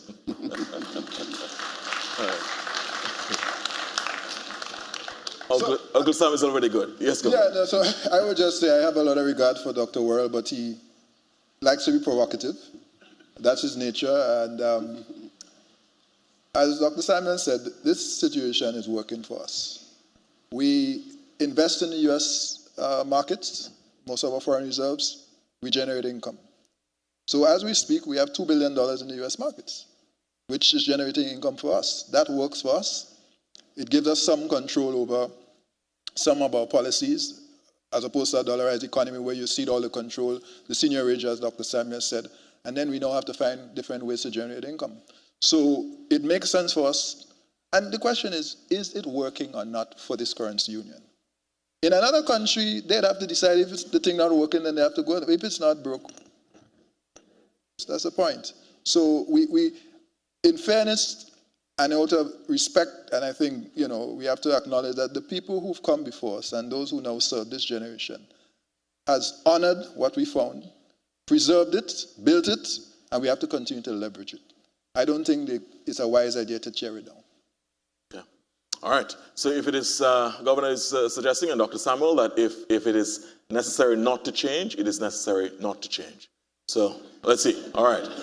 We'll monitor that. Any more questions? And To the audience, questions. We'll also try to get, there's a Facebook question. If our economy, from Jamil Wilson, if our economy is stable and able to maintain its rate at 270 to 1 US, why isn't it closer to the dollar? The dollar has drastically declined since the inception of the $2.70 rate. Governor, you want to take that one? So, I mean, the issue really is about competitiveness. At the end of the day, what are we competing on? The only thing we have is tourism. That's our global sector. I mean, that's a sector we compete in. We do one or two other things, but that's the main one. And so we have to understand what we bring in terms of productivity to this enterprise. Dr. Samuel made a point earlier that, and he was modest. I mean, I remember reading one of your papers several years ago where you spoke to this issue and you showed that over the last 3 decades, productivity had been on a decline. And unfortunately, tourism, for all of its utility in our economies, is a relatively low productivity sector. And part of the big push, this drive to really grow our economies faster and to double and so on, requires us to raise our level of productivity. So it goes back to this innovation. So the issue is not revaluing the currency to get us there. It is raising our productivity and bringing new sectors to the table through, as you mentioned, digital transformation, for example, or food and nutrition security. All of those 7 areas in the big push. Those are the things we have to focus on to make us more productive, to make us more competitive, to make us more resilient. The fact of the matter, because we are on this campus and we've invested in solar PV with battery storage, the price of oil is not going to affect us in a significant way on this campus. That's resilience. That's what this investment does, in addition to the fact that it's saving $2 million a year because of what we did. Please pause with the applause. You can go ahead. Applause, yes, absolutely, absolutely. So I make the point to say concrete actions must be taken in specific sectors to boost our economies. Tinkering with the exchange rate to do that will not give us what this person, I think, is trying to look for. At the end of the day, our tourism will not be... Take electricity, for example. Electricity prices are some of the highest in the Western Hemisphere, 30 to 40 cents, US cents per kilowatt hour. Our hotel rooms, we are competing against Mexico, for example, where it's a fraction of the price. Those are the things we have to address to make us more competitive, to bring more tourists, and not just to bring more tourists, but again, higher spend out of the dollar. Because I make the point, we are chasing our rivals. What we need to be doing is boosting expenditure. How much they actually spend when they come here. That is what needs to change, because when you look at our competitive position vis-a-vis the Pacific and other parts of the world, tourists are spending less on average in the ECCU, in the Caribbean, than they spend in other parts of the world. Those are the things that matter. Those are the things that we have to address. And if you take a look at the big push, these sectors are in there, including tourism. Okay, so not trying to bring the currency to 2 to 1, right? All right, thank you, Governor. Here's another there's a YouTube question now. To the Governor, how does the ECSM encourage more retail investors in the equity and bond markets? This will be very important to help achieve the big push, as you just mentioned. So how does the ECSM encourage more retail investors in the equity and bond market? Right, so the ECSM is Eastern Caribbean Securities Market. I see we have the new CEO of the Eastern Caribbean Securities Exchange, Stuart Haynes, sitting right there. And of course, next to him is the CEO of the Eastern Caribbean Home Mortgage Bank, or ECHMB Capital. Excellent. So those are the key leaders. So look for them. They're responsible. We're going to get some interviews with them. No, just to say quickly, the government last year started, on the recommendation of the central bank, a push pilot with a retail bond in Grenada, where we dropped the threshold from $5,000 to $500 to make it easier for people to invest. And that first one, I think it was 4.25% or 4.5%. They've already paid their first coupon and so on. So what we've done of late is to make it easier and to protect, to carve out a space where small, what we call retail investors, can access the market. Because what was happening before is that when you looked at who is investing, 98.5% of them were institutional investors, insurance companies, social security, credit unions, and so on. But the small man, woman, were not getting enough opportunities. So we lowered the threshold. In addition to that, 2 mutual funds have come in the last 2 years, right? And the access threshold is 100 US. So again, it's an opportunity now for people to get involved in the market because we are encouraging wealth creation. Remember, savings is a starting point, it's not an ending point. Savings, then you go to investing. Why it is that only 1 in 25 persons, 4% are invested in the securities market in the currency union. In the United States, it's 3 in 5, 60%. So we have to shift that, and we believe that those are opportunities to generate income and wealth that we're not tapping and that we need to tap. So the good news is that our governments have moved, and there's an opportunity. St. Kitts and Nevis is up next with their retail bond. Others are going to come. I think Antigua and Barbuda wants to do this year as well, and other countries will come on stream. So you'll have an opportunity to be able to invest at the retail level. Excellent, excellent. So those who are interested in the bond and equity markets. Here's another question on YouTube. I'm going to ask Dr. Samuel and Mrs. Edwards to take this one. Considering that each ECCU member is a sovereign state, of course, except for the British Overseas Territories, what safeguards exist to ensure that unilateral fiscal or economic decisions by one member do not undermine the stability of the EC dollar peg? I want to take that, Dr. Samuel, starting with you and then Mrs. Edwards. So that's an excellent question, and it speaks to the point that I was raising earlier regarding the free rider problem. So that because of the way that the currency board, quasi-currency board is structured, some countries can go ahead and be profligate in terms of their fiscal policy, but it does not affect them immediately because you have the coverage from the rest of the region, both in terms of the reserves and the fact that you don't get punished immediately with higher inflation because of the greater stability. And the issue there has to do with how governments have chosen in the past to treat with this. And one of the things that they have done is to say, okay, we understand that if we are if our fiscal becomes unsustainable, then our debt balloons, and that can crash the currency. And what countries have chosen to do is to say, okay, we are going to have a debt target for the region, and all of us are going to try to meet that target, to get our debt down to 60% of GDP, and in all of the other occasions, ministers of finance have acted in that way, that let us try to do what is necessary to preserve what we have. And so while there aren't any rules or penalties for not following the rules, it depends on the minister sitting in the Monetary Council to say let us work for the region, so that while there are no rules or penalties, it depends on the persuasive power of the governor of the central bank to say, look, what you're doing is out of line. Let us stick to the rules. And he's been very persuasive, I might add. Very, very good on that. Thank you so much, Dr. Samuel. So it does appear that so far responsibility, fiscal responsibility and maturity have worked in our favor. Mrs. Edwards, over to you.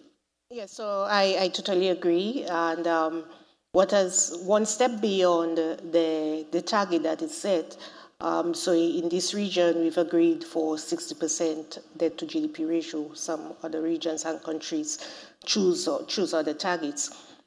Individual countries now, since these are the same ministers who have committed to that target or committed their countries to that target, puts that into practice in their fiscal management. So at most, I'll use the word fiscal rules or whatever it is they call them, they set their own internal guidance. So if you listen to most budgets from most countries, they will tell you what targets that they are planning to achieve for that year. These are not chosen in isolation. they are chosen as a means of maintaining that commitment they made at the regional level. Excellent, excellent. Thank you so much, Mrs. Edwards. Here's another question which I'll ask the Governor to respond to, please. How will it affect us if the US dollar lost its place as the world reserve currency? You touched on this before, but just in relation to that question. The question has been asked again, and the position is that we continue to monitor the situation very closely. If we have any sense of a likely change of the global reserve currency, then we would reposition. And we know what that could look like. But the reality is that when you look at the reserve currencies, the contenders, they would be the euro, Chinese yuan, and none of these currencies are anywhere near to being a reserve currency at this point in time.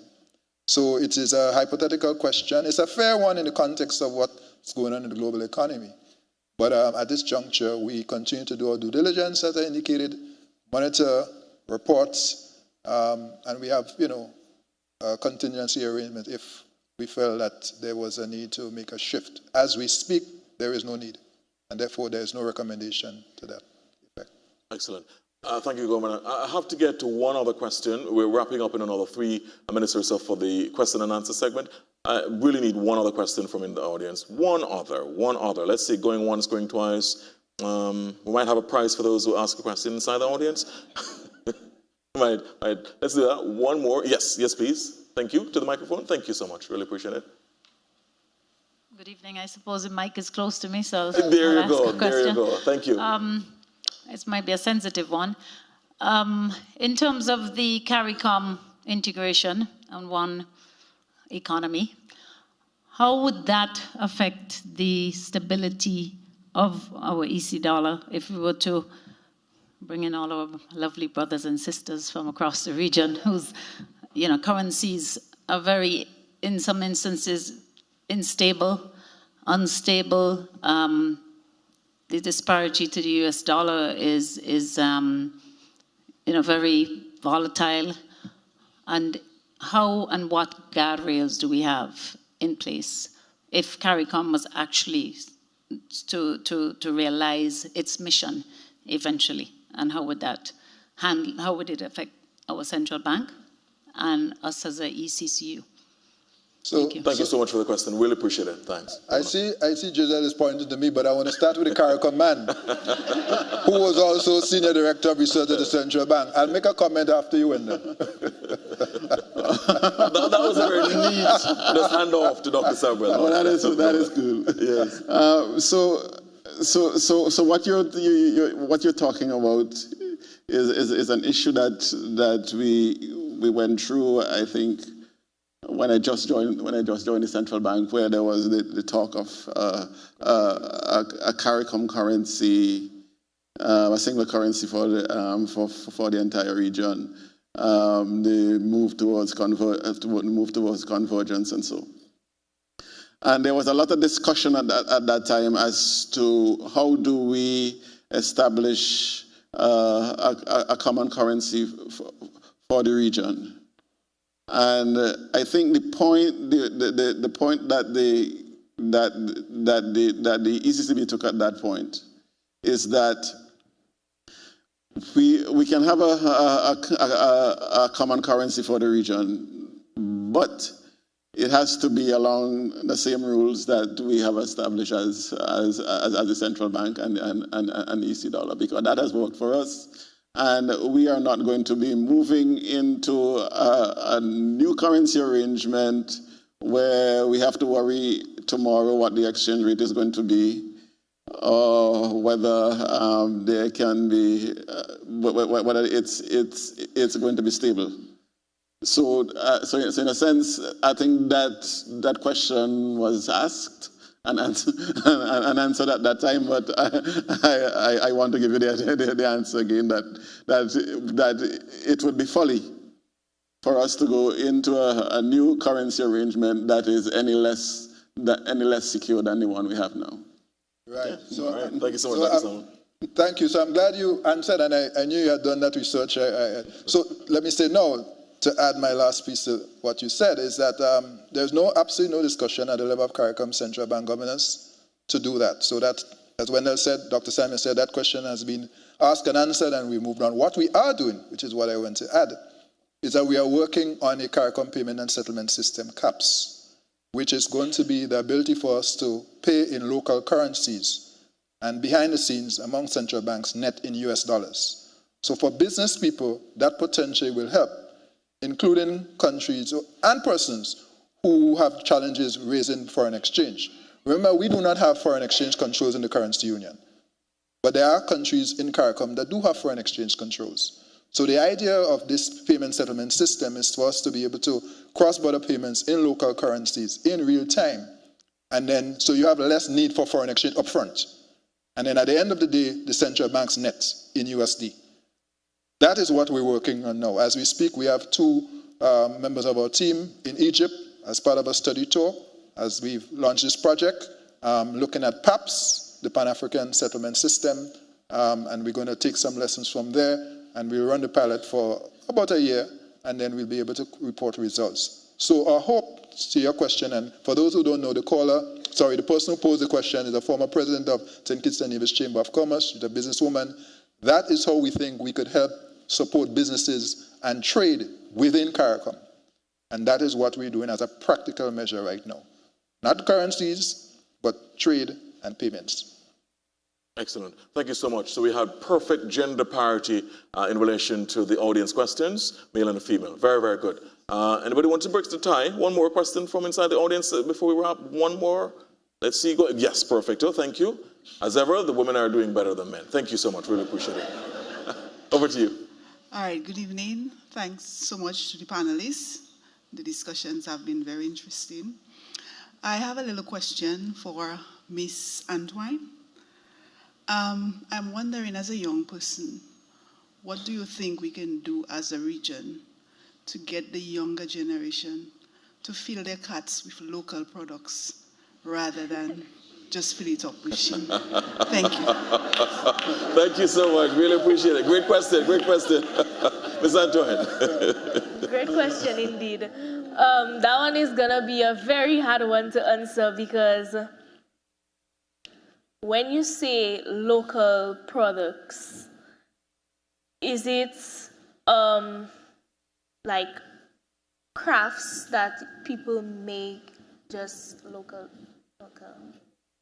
Okay, we also have some local designers. They make clothes, and I know on Shein we buy a lot of clothes, shoes, jewelry, you know, a whole set of things.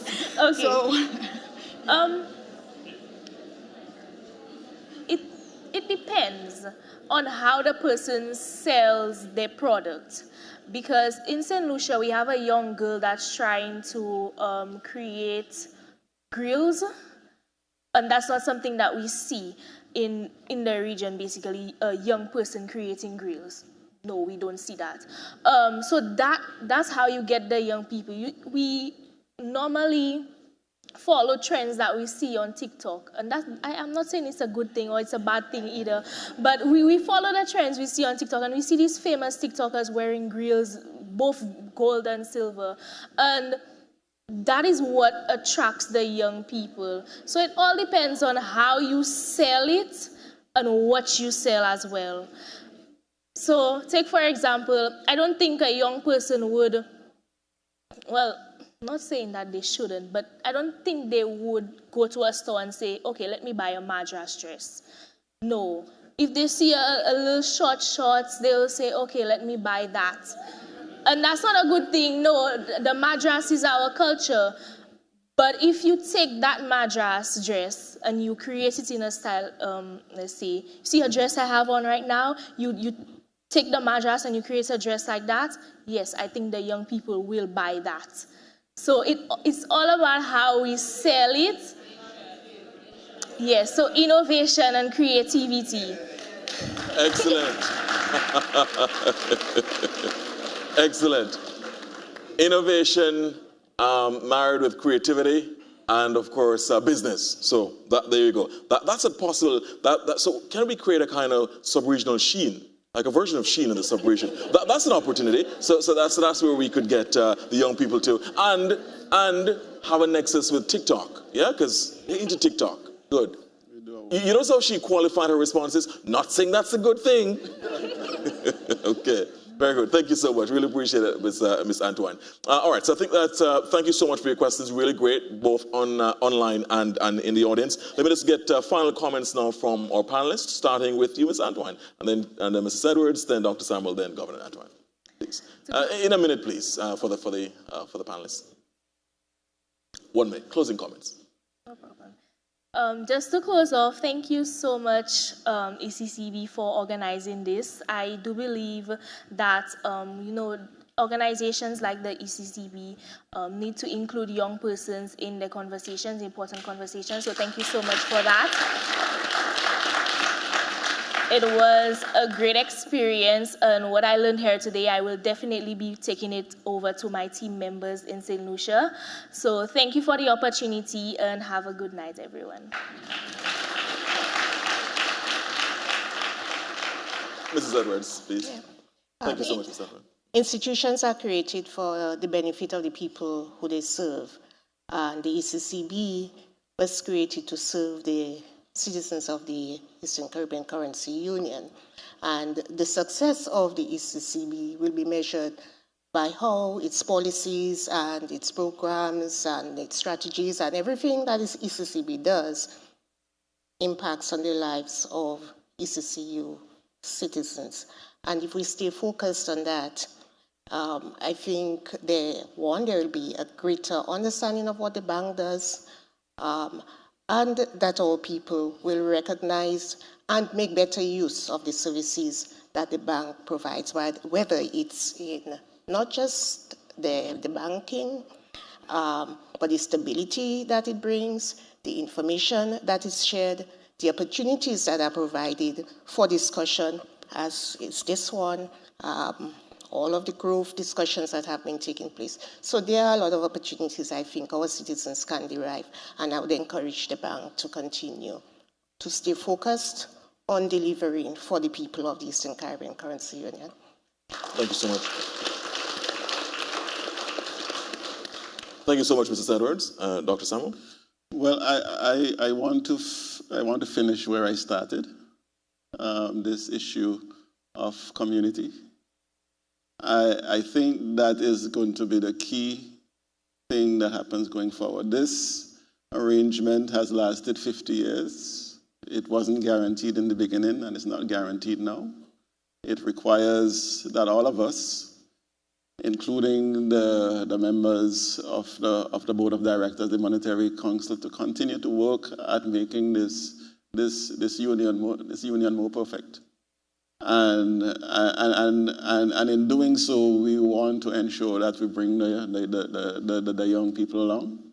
We want to create the environment, the digital environment where the young people can be entrepreneurs in their own right, not depending on TikTok, but creating their own content, and also to use their creativity to increase the productivity of these economies, and also to diversify the economy away from the tourism and agriculture. We need to move further into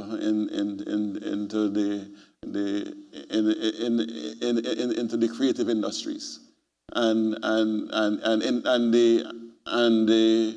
the digital platform is probably where we can compete with the rest of the world. Excellent. Thank you so much, Dr. Samuel. Really appreciate it. Dr. Samuel, harkening back to some U.S. presidents when they're delivering their State of the Union addresses, saying the state of our union is strong, but we continue to work for a more perfect union. Thank you so much, Dr. Samuel. Governor Antoine. Indeed. I think we, at this juncture, should be justifiably proud of what we've accomplished as a currency union, but there's no place for complacency. And as I said earlier, stability is not a destination. We must now, the founders and framers handed us an arrangement that has worked well for us for the last 50 years. It is now for us to leverage this stability, to propel us to even higher heights. And this is where the big push comes in. So by the way, I hope our youth parliaments will debate the big push and add your voice to advocacy of this important framework for how we advance our currency union. Because now we're looking at the next 10 years and beyond, the next 50. I believe if we do, we can succeed. Better jobs, higher incomes, more opportunities, more resilient, and a rising prosperity for all. And at the end of the day, this is what this is all about. We exist. The mission of this bank is to advance the good of the people of our currency union, where they do not simply strive, but thrive. That is our commitment, and that is what I want everybody to join in common endeavor, community, to get us to do just that. Professor Robinson said it, nobody's coming to save us. He's right. That's what the big push is. We do for ourselves what we must do for ourselves. 50 years ago, the founders and framers saw an opportunity. And the lesson there is that, notwithstanding our small size, we have the capacity to craft arrangements that work for us when we come together. That's what we've done here. And that is what we must continue to do as we navigate a dangerous and difficult global environment. So that's what we must do. Thank you so much, Governor.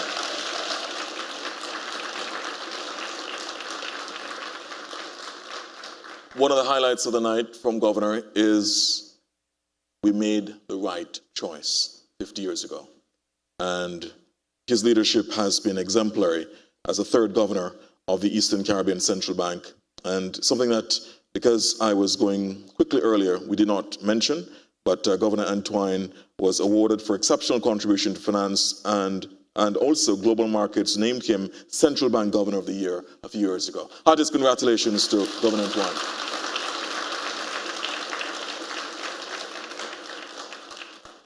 So we thank our distinguished panel. As I said, one of the greatest panels ever assembled in a very, very long time. And perhaps you may never see this again in your lifetime, the kind of erudition of this panel that has been set up. Really appreciate it. Thank you so much. No hyperbole. I don't flatter. It's all fact, right? Let's go now to our production team, which has put together a fantastic docuseries. It's about the currency peg. So please turn your eyes to the screen for this docuseries done by the ECCB production team. Take a look, please. To us in the West Indies, the message is coming home more and more clearly that every time we put our hands in our pockets and take out money, we are in fact touching something of great international importance. For once again, the world is in the grip of a great international money crisis.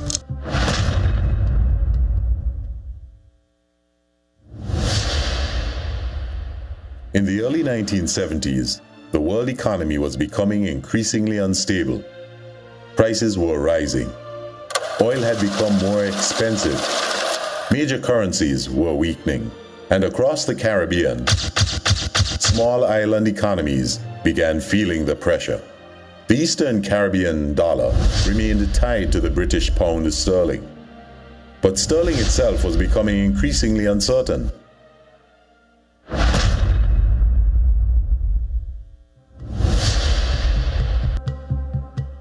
Across the Caribbean, governments began changing course.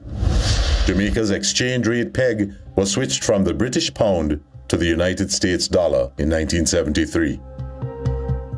Barbados followed in 1975. Guyana linked its currency to the US dollar later that same year. Then in May 1976, Trinidad and Tobago made its decision.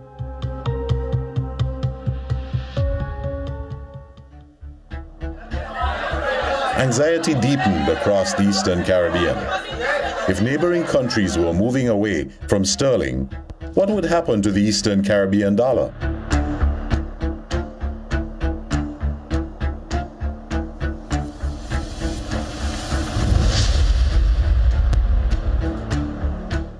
The move by Trinidad and Tobago government on Friday 28th May to link the TT dollar to the US currency came as no surprise to any of us in the business community.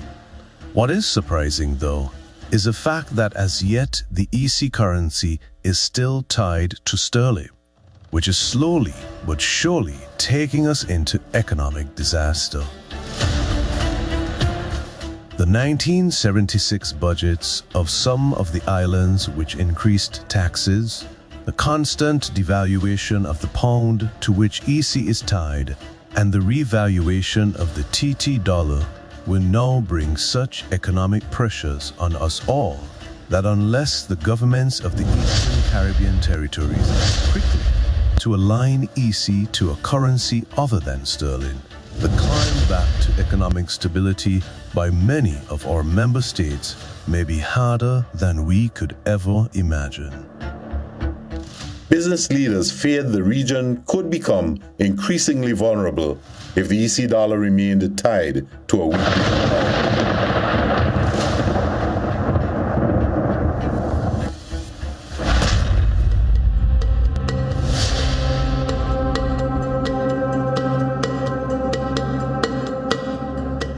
Rising prices were no longer an abstract issue. Food became more expensive. Fuel costs increased. Governments introduced price controls on basic goods. In the meantime, however, the economies of the islands concerned continued to suffer. A large proportion of the imports of these islands comes from U.S. sources. The purchasers have to find EC $2.31 for every US dollar they want to spend.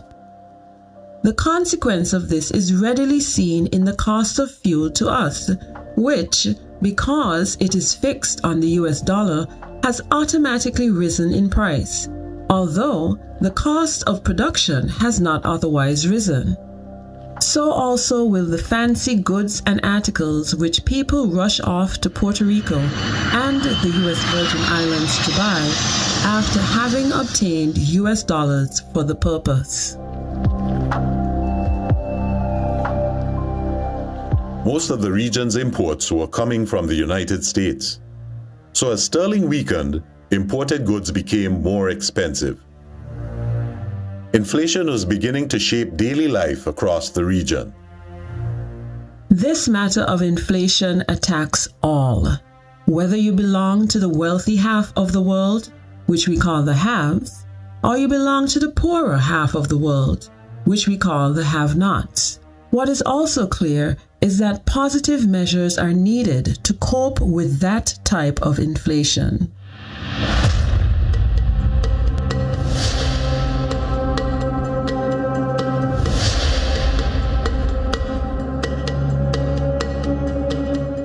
With the British economy crumbling, unemployment still rising, not only the pound, but all our economies are in grave danger.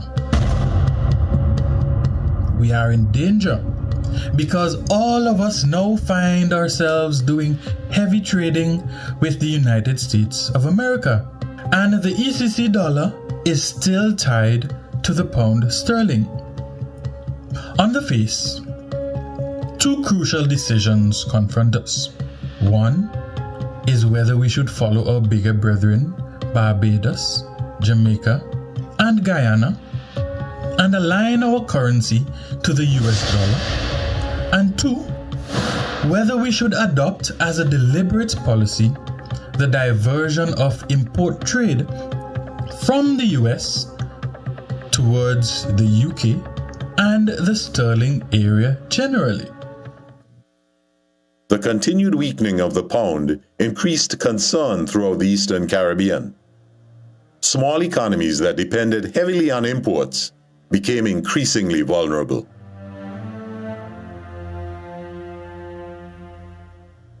Governments, businesses, and ordinary citizens across the region were feeling the strain. Across the Eastern Caribbean, pressure continued building.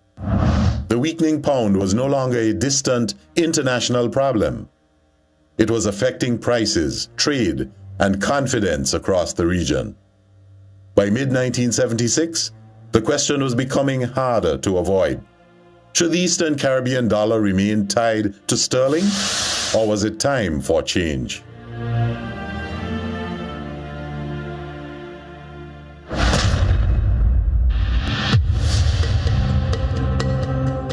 In July 1976, after regional discussions and international approval involving the British government and the International Monetary Fund, the Eastern Caribbean dollar was formally aligned with the United States dollar.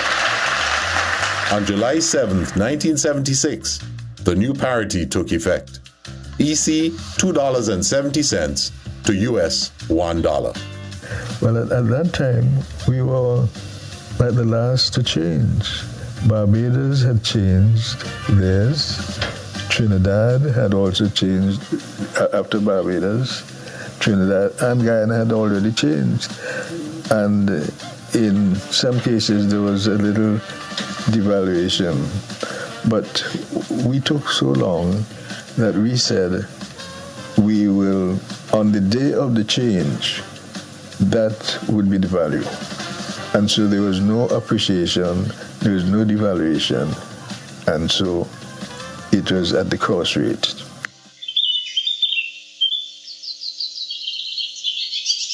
"50 years after the decision to peg the EC dollar to the United States dollar, the currency remains a symbol of stability, confidence, and trust across the Eastern Caribbean. But that stability did not happen by accident. It was shaped during a period of uncertainty, when the region chose stability in the face of change. The past 50 years have demonstrated our capacity to deliver stability, and now we must prove for the next 50 years we can leverage that stability for transformation and shared prosperity. And therefore, what I want to see, and that's what the big push is all about, is how do we leverage the foundation of stability that this EC dollar has given us and that we have shepherded, that we have steward, as stewards, that we have delivered for our people, to now move to transformation and increasing prosperity for every citizen of this currency union. The decision made in 1976 became more than a monetary adjustment. It became a foundation of stability, of confidence, of trust. And perhaps that is the real story behind EC $2.70.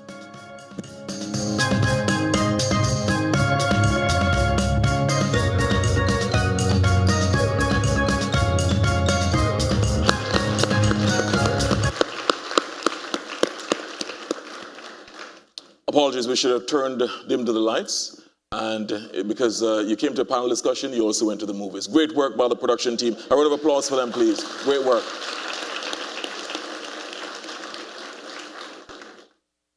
We're going to come to, yes, absolutely. We'll come now to, we're getting close to the end of this evening's program. Absolutely insightful program, extraordinary, memorable. But to make it even more memorable as well, this is only one of the activities to celebrate the PEG, right, for the past 50 years. We also had an ECCB PEG at 50 essay competition. And returning to the podium to talk with us about the winners of that essay competition is Deputy Governor of the ECCB, Dr. Valda F. Henry. Let me ask you to welcome her back to the stadium, to the stage, to announce the stadium, right? To the stage to announce the winner.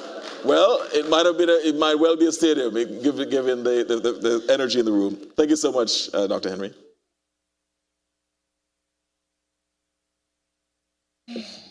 Good night again. And so we had 2 essay competitions between the secondary schools and the tertiary colleges.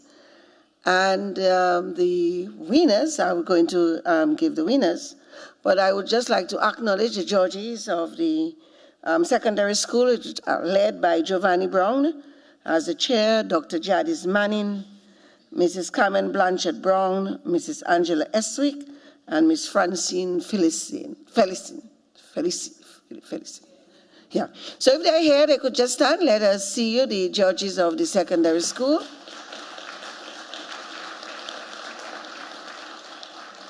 Thank you very much. And for the tertiary colleges, the judges, led by Dr. Chanel Thompson, Mr. Rosbert Humphrey, Ms. Patricia Welch, Mrs. Beverly Labadie, and Mrs. Laurel Seraphine Bedford.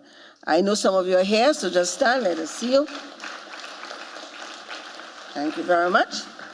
And so the winner of the secondary school, we are awarding 3 places, is Miss Janie King from St. Vincent and the Grenadines from the St. Vincent Girls High School.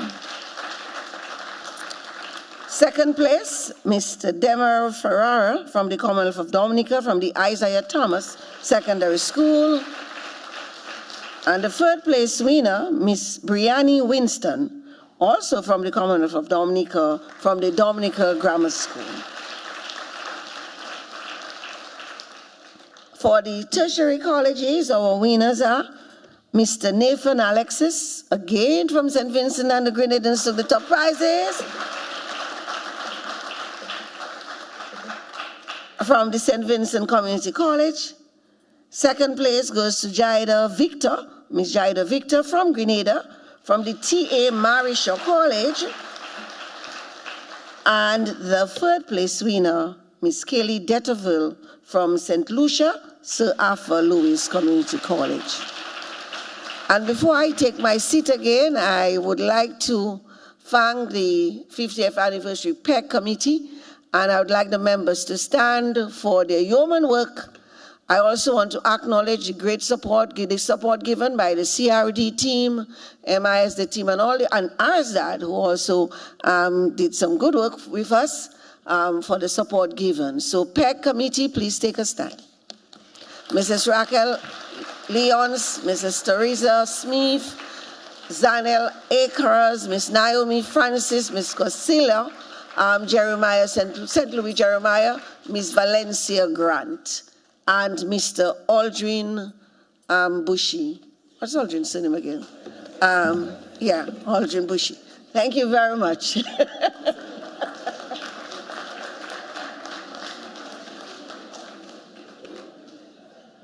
Thank you so much, Dr. Valda Henry.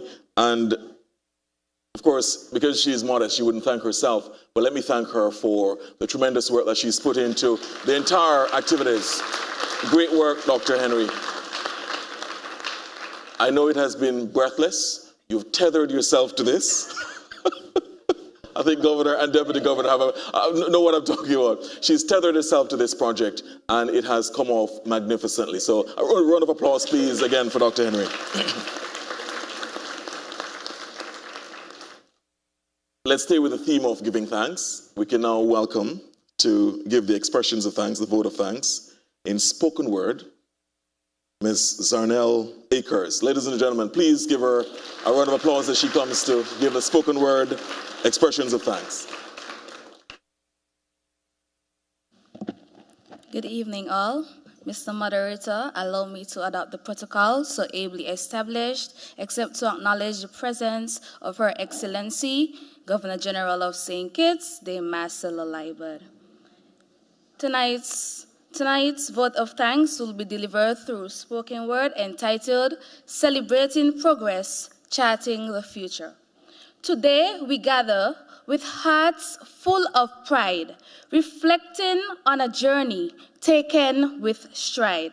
50 years of strength and stability, 50 years of confidence in the EC currency, 50 years of growth in our ECCU, 50 years of showing what a currency peg can do. Thanks to ECCB's executive and those who planned, together we build a future so grand. The silent contributors, dedicated and true, their efforts have made dreams come into view. Their hard work fueled this collective drive, ensuring our progress continues to thrive. With unity and hope, we look ahead to a future where all our aspirations are led. A special thank you to the moderator and panel for their resolve and wisdom guiding us so well. Your insights inspire, your wisdom shines, of how the EC to US dollar peg stood tall through the times. We look forward to many more years ahead with courage, purpose, and stability widespread. Guests and friends from near and far, your presence shines like a guiding star. Together we celebrate what we've achieved in the journey forward we believe, and set new goals to be accomplished with a vision of pride and promise. Future horizons, bright and clear, with faith and hope we persevere. The big push, collective action for shared prosperity, a rallying call for resilience, growth, and unity. Charting a course of transformation, building a future with determination. With vision strong and spirits bold, our story of progress will be told. So let us honor and celebrate this milestone today with gratitude that guides our way. 50 years of success and grace, a journey we'll forever embrace. Standing united, hand in hand, we forge ahead across the region. May blessings flow and spirits soar, together thriving forevermore. Celebrating progress, charting the future. 50 years of confidence, 50 years par excellence.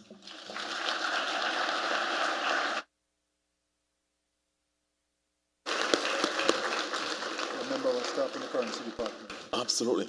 Very good. Another round of applause for Zarnel Akers. I've never heard a vote of thanks delivered in spoken word like that. Brilliant. Absolutely brilliant. A member of staff, Governor, reminds us in the currency department, showing that it's not just the blue and green economy, but the orange economy is alive and well inside these walls. By the way, they've also done, all internally, the PEG jingle that you heard earlier, and which you'll hear at the end. Excellent. Absolutely. So you get 2 rounds of applause. Brilliant. And the mixing was done internally as well. So, yes.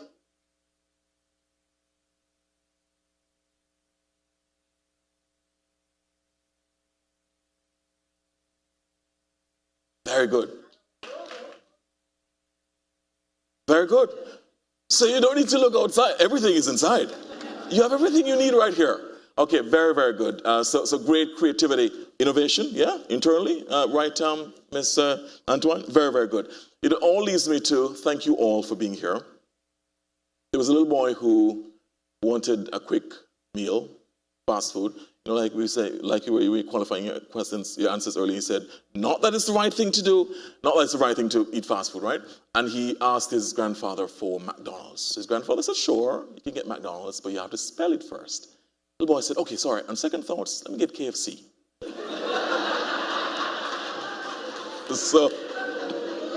So, the framers of this PEG, the successive governors, have shown that they're not taking any shortcuts like that little boy. They are putting in the work. They've put in the hard work, and what we're celebrating today is their hard work. It's been a baton that has been passed over the past 5 decades, and it has redounded to the benefit of the ECCU and the over 600,000 people who call this area home.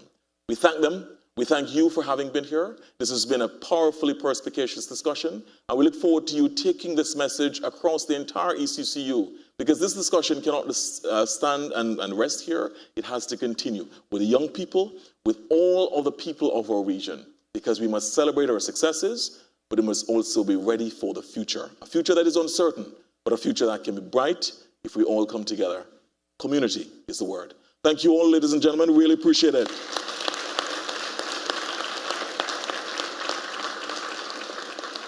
It just leaves me to invite everyone in attendance, please, if you're able to join us for cocktail reception and live musical entertainment at the fountain. Some of it, perhaps we might get some internal entertainment as well, some of it because you have such great artists and creatives so internally, so perhaps we can also get some entertainment from within. So musical entertainment and cocktails at the fountain right afterwards. May I ask you, ladies and gentlemen, please, if you are able to stand as we have the departure of Governor General, Her Excellency, the Governor General of the Federation of St. Christopher Nevis, Her Excellency Dame Marcella Liburd, GCMG, JP, and other dignitaries. We thank so much the Governor General for being here.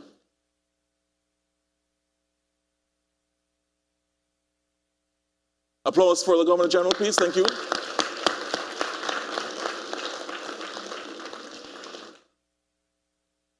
Yes, and other dignitaries, please. And other dignitaries, please.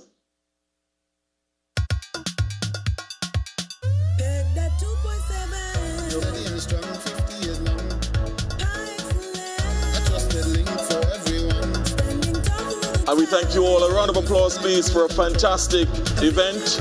And we thank those who have joined us virtually. We thank those who joined us on Zoom, and we thank those who joined us across the television and radio stations right across the ECCU.